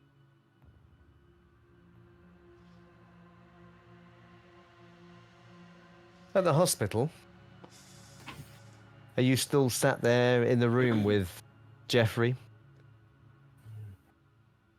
Yes, and I'm promising the doctor that if he finds a cure for this disease, we will name the disease after him, and he'll be in all the medical books. And I'm trying to talk him up and say, this is his opportunity to make his mark. We can figure this out, and he gets all the credit. Jeffrey sits bolt upright. He swings his legs off the bed. And he pulls the drip out of his arm. He looks at you, Michael, and he says, "Time." No, Jeffrey, no, hang on. Everything's going to be fine. There's no time like the present for getting better. And he steps down off the bed. And he goes up to you. He places his hand on your shoulder and he says, "You know it's time. You feel it too, don't you?" Is this what you want? I think so. I'll tell Dr. you what. Rochdale stands there looking at the two of you. What's going on? What? You get back into Nothing. bed now. Exactly. Get back into bed. Jeffrey, don't worry. Just listen to the doctor now. I'll take care of it. Jeffrey, wouldn't you like to see Cynthia again? Maybe next year is the time. This year, let's go Michael, see you Cynthia feel you're together. missing something. There's something you need. You need something.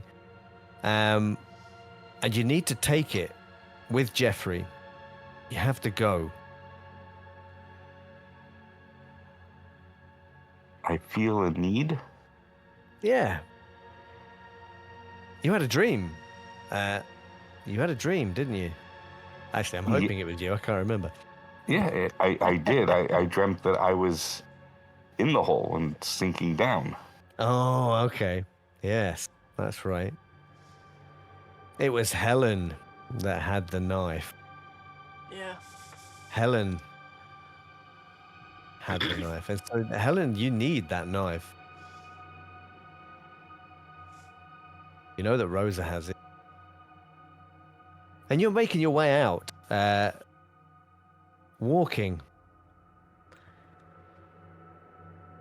towards the circle, which is a few miles away. It's late at night, it's dark, it's cold. But you all feel compelled to do this. Do you go? Do you feel the need to go? I mean, you feel the need to go. Do you go, is my question. I'm going. Rosa, do you not?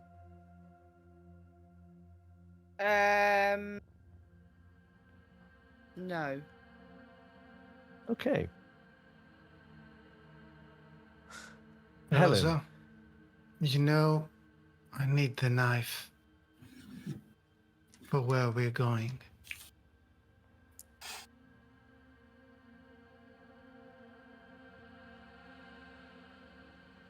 That's it. Go back to bed, all of you, and I'll shut the door.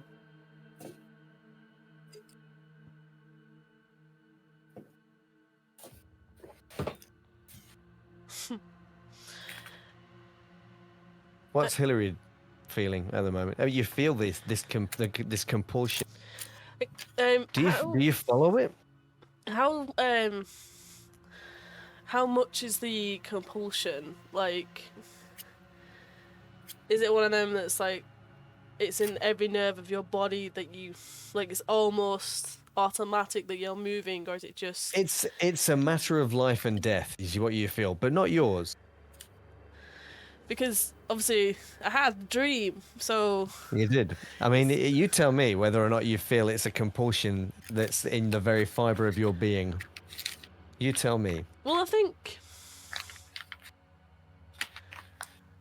I think going with going with the background and what kind of character Hillary is and tries to be, it is. I think the compulsion is strong because, I mean, Hillary's a toff. You know, he's a brat. Yeah. He likes arguments. So he's never one generally to ignore what he wants. So if Okay. this is something that is more than a want, it's going to feel so much more. So he probably is going to start moving, but is going to be very panicked because there's a sense of what it's going to become from that dream and everything else that happened since that dream. Okay. So you're probably with Helen at Rosa's door. Yeah. Jonesy, you found a shovel. Oh, You know where the circle is? yep. I find You start myself walking walking? there. Okay, so you're making your way. I don't seem to have any control. Father's telling me what to do. It's the first time my father's ever told me anything in my life. Of course I'm going to listen. Cool. Michael, where are you heading? You've got this compulsion. How do you react to it? If I have this compulsion, I think if I can get the doctor to leave the room under some pretense, I'm here, don't worry, I'll take care of him, go rest, see other patients, do other rounds. I think that I am going to move myself from 4 to 5 without making a roll, and I will take the car and head towards the circle. Okay. Okay. I mean, we don't have to do that. You can make a roll, sure, if you want to. In fact, all of you, if you want to, can make a roll. In fact, I insist you make a roll, all of you, just because. Well, we're all insight. Yeah, roll insight, everybody. I mean, if I didn't go up on that one, Oh, Big Jonesy's fine. Yeah, I told you I'm there. yeah. Oh, everybody's strangely okay with that. Maybe that makes sense. Yeah. And I'll tell Jeffrey, look, okay, Jeffrey, I'll take you if that's what you want, but whatever's going to happen, you don't have to go through with it. We're going to go there. When you realize this isn't the right thing, you promise me you'll let me take you to Cynthia, and we'll bear through the cycle again another year together. This is the right thing, Michael. This is the right thing. Why? He climbs into the passenger seat of the car. Rosa, what are you doing?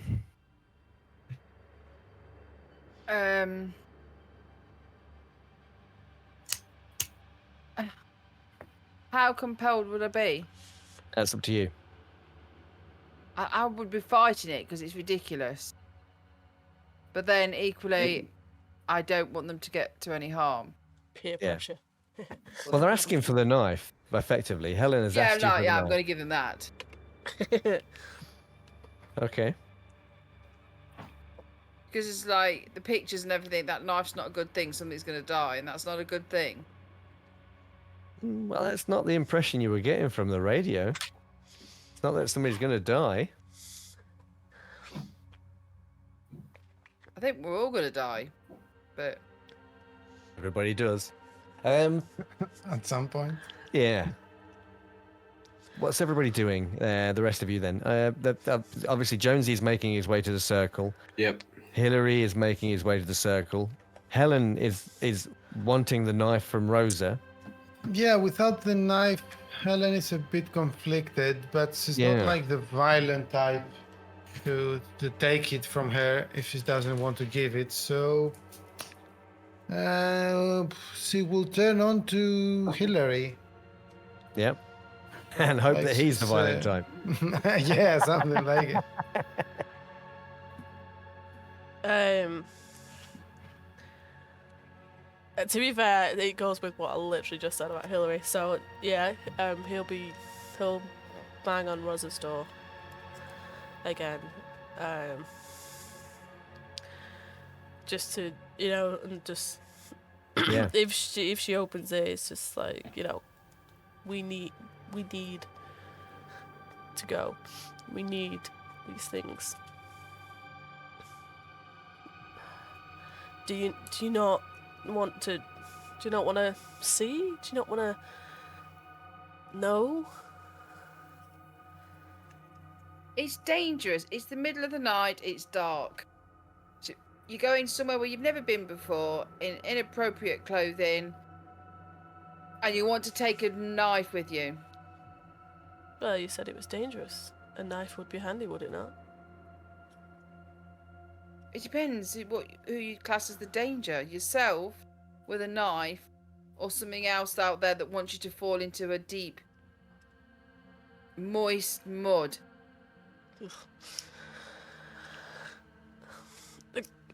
Do you not feel it? Where's Jonesy? On his way to the stone circle. I haven't seen him.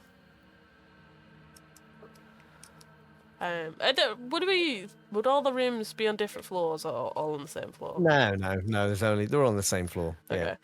I'll You go probably and- see him outside of the window with a shovel over his And shoulder. maybe you walking. even as you all woke at the same time. You've probably all crossed paths. You all but you've kind of known what you were doing, I guess.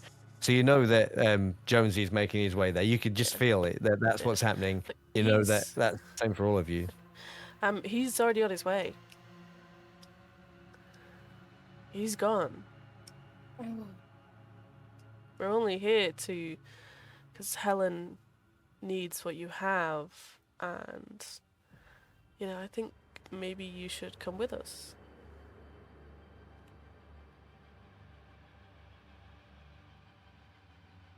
I mean, if not, it's just to put all this,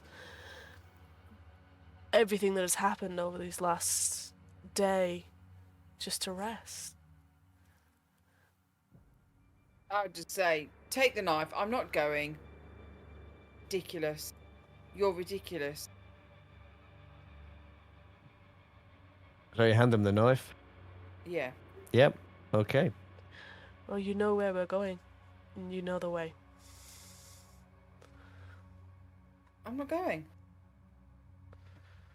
If I was going to go, it would be in daylight.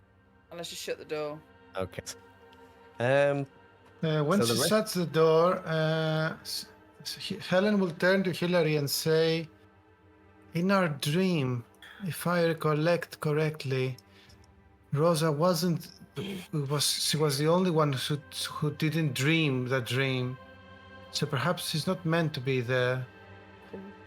And in the same manner that I am meant to have the knife," and she extends her hand. Maybe she just never mentioned it, but I mean, it would make sense that we all should be there. And I'll hand over the knife. Okay. Let's. Yes. And shortly thereafter, you gather. You gather on the in the stone circle. You're all there, family. Family Jeffrey. reunion. Jeffrey, his condition worsening, he makes his way into the center of the stone circle. And he waits. He looks at you, Jonesy.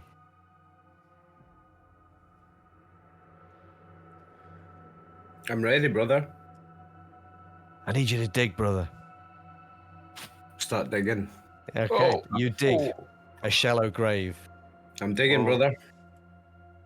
And he lays down in this shallow grave once you've No. completed- I'm not letting him Oh. lie down. Oh, okay. All right. Hello, grave. I'm like, this has gone far enough, Jeffrey. This is.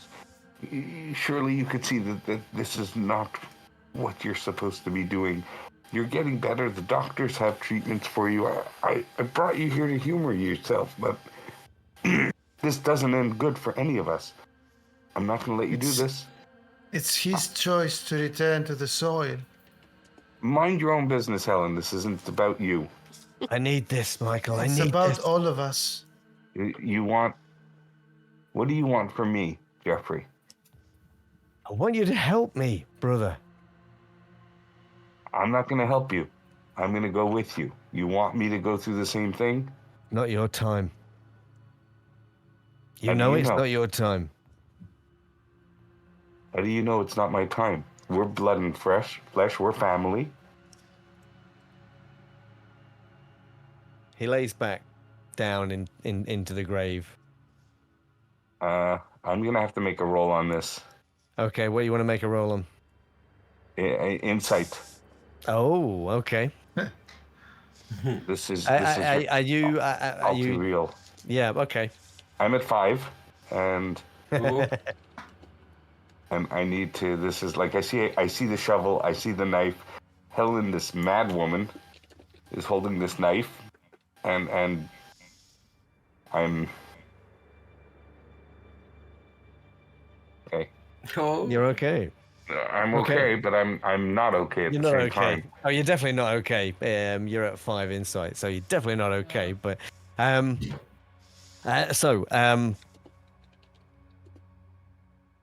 Helen, you're standing there with the knife.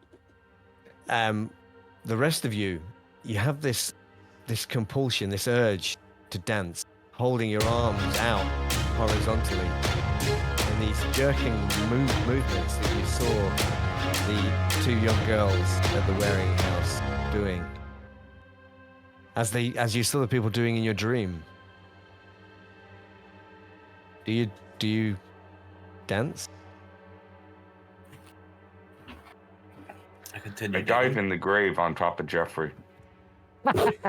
Oh, no way.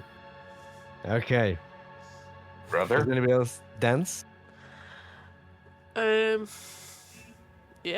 I mean, that's what's to be done, isn't it? Okay. Yeah. So Jonesy, do you dance? I'm still digging. Oh, I mean, I'm assuming that the hole is dug now and Jeffrey's laying in it. Yeah. If the hole is dug, I will proceed to dance. Yeah. Okay. Helen, do you dance? No, it's not my part to dance. Oh, He good. throws into That's a the good air the sketches Okay. towards the direction of Michael and says, "See on your own. Everything is taking its place. He's supposed to return with our father, brother." And she extends her knife and slowly walks forward. Okay. Michael, you're laying on top of your brother. He is saying, "Don't worry. Don't worry. I know Jeffrey? this is right. I know this is right. Don't worry." I know this is not right. I know this is not right as much as you know it's right. I'm not letting you do this alone. If you're going down into the earth, I'm going with you. I felt it in my dream. Not You like said it was this. nice and Not like warm. this, Michael. It's not your time. If you don't want me to go, then you don't go. I need another year with my brother. Okay. How do the rest of you react to this? This ritual cannot be completed while Michael is laying upon his brother. Oh. Then I'm going to grab Michael and throw him off his brother. Okay. Oh, you Are you- scrappy little dude. Are you I'm not going gonna to? fight. Are you going to In fact- resist? In fact, let's make it a little easier. I take the shovel and I smack him around the head first. As I see him coming through with the shovel, I'm going to go through my medical bag and look for my syringe with the tranquilizer and then realize I don't have it because I gave it to Rosa. And I'm going to shield myself. No, Okay. Jeffrey, no! Right. I mean, we can make a roll here just to see whether or not Michael is able to roll. Are you rolling out of the way? Are you going to dodge, or are you what? I'm going to shield my head with my hand. I mean, in that case, Yeah. The smack can go. you get, yeah, the impact of this thing smacks into your arms. You probably feel something break at this point, an excruciating pain in Right your over arms. here, eh? Yeah. And I'm assuming you probably don't move even then. And so the shovel comes down again, and I that's the see last black. thing. That's the last thing you see. Yeah. I will then start to try dragging him out of the hole and someone help me move. The And ceremony can't continue. Jeffrey, he looks at this body as it's pulled off him, and he just says, "Michael, you poor fool. Please, please, it hurt." And he looks at you with pleading eyes, Helen. Hillary drag Michael and put it and place him somewhere else and go on Yeah. with the dance. Okay. The dance must continue. Yeah, and the dance continues, although there's only 2 of them now dancing. But you need to cut. Two is enough. And similarly with her dreams, he will look around, inhale the cold breeze of the night, and then climb over Joffrey. She will close her eyes, and then slowly cut his neck, allowing the blood to spill all over her dress and face. Yes. And then proceed with his hands and with his legs exactly to where she needs to cut, where she And- saws her dream. And Jeffrey smiles at you as you do this, and he whispers, "You." And then his body splits apart at the neck, spilling blood, or the remainder of his blood, out into the hole, and something grey and ridged slides out from within his body and down into the earth and disappears beneath it.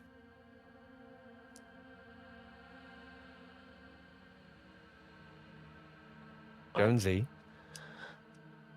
you need to fill the hole, my friend. Digging. Yeah. Throwing And so the you've- soil. you've- and perhaps as the sun is starting to rise, the ritual complete, you make your way down the hill.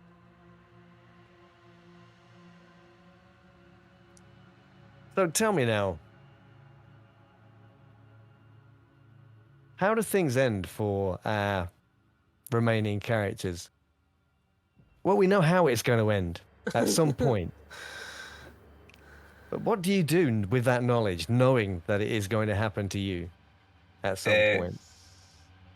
Tom, Jonesy will spend the next year talking to a wireless. It's quietly going mad. Or maybe not. If the wireless talks back to him. What about Hillary? Does Hillary's life carry on as normal until such time as he feels the call? What's happened to Ange? I think it would. But more so, like delving more into the booze, gambling, and girls, just try and forget, in a sense, or aim to forget what happened and what's to come, even though all the while knowing that he is actually a willing participant, and I think that's driving him a little bit more to just doing something, but actually is not actually moving anywhere. What about Helen? At first, Helen at some point would ask Hillary for like huge economical support to have a huge gala to exhibition her latest artworks. She has a very special collection and a show to showcase deep in London. Does he get all the benefactory production support from the Viscount? Oh, oh, that's interesting. Maybe. I mean, probably Hillary? actually, because Hillary's going deep in She hell. requests dancers, for some reason, dancers, professional dancers. She requests a huge place with dozens, maybe hundreds of people to be present. And she's being very mysterious about what she's exactly going to showcase. Okay. Say she's being funded. Helen's exit will go as follows. During that gala, she will actually have to showcase many of her latest foundings about all she found about the worm and the soil and the ritual and the stones and everything, really, because she was drawing like the past year or something non-stop.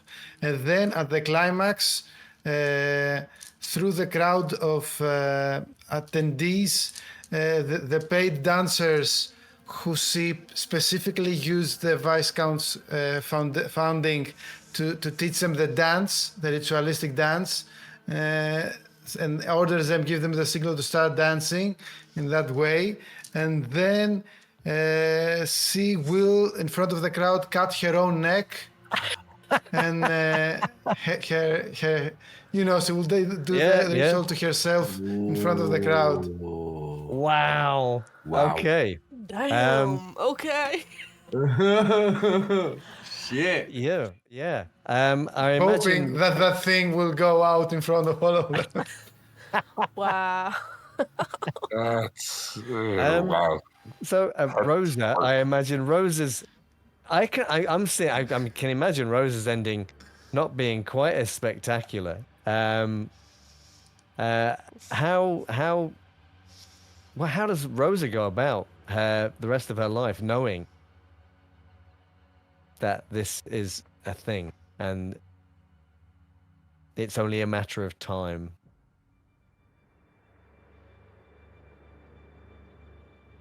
I spend a lot of time doing my business, but using that as a ploy to find out or look for as many clues or anything to do with what we witnessed.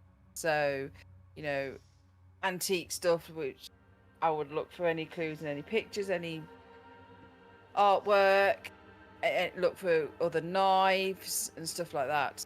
So even though I'm doing my life, I am obsessed with finding any other evidence. Is this because she knows that it's coming and wants to know more about it for And to stop it.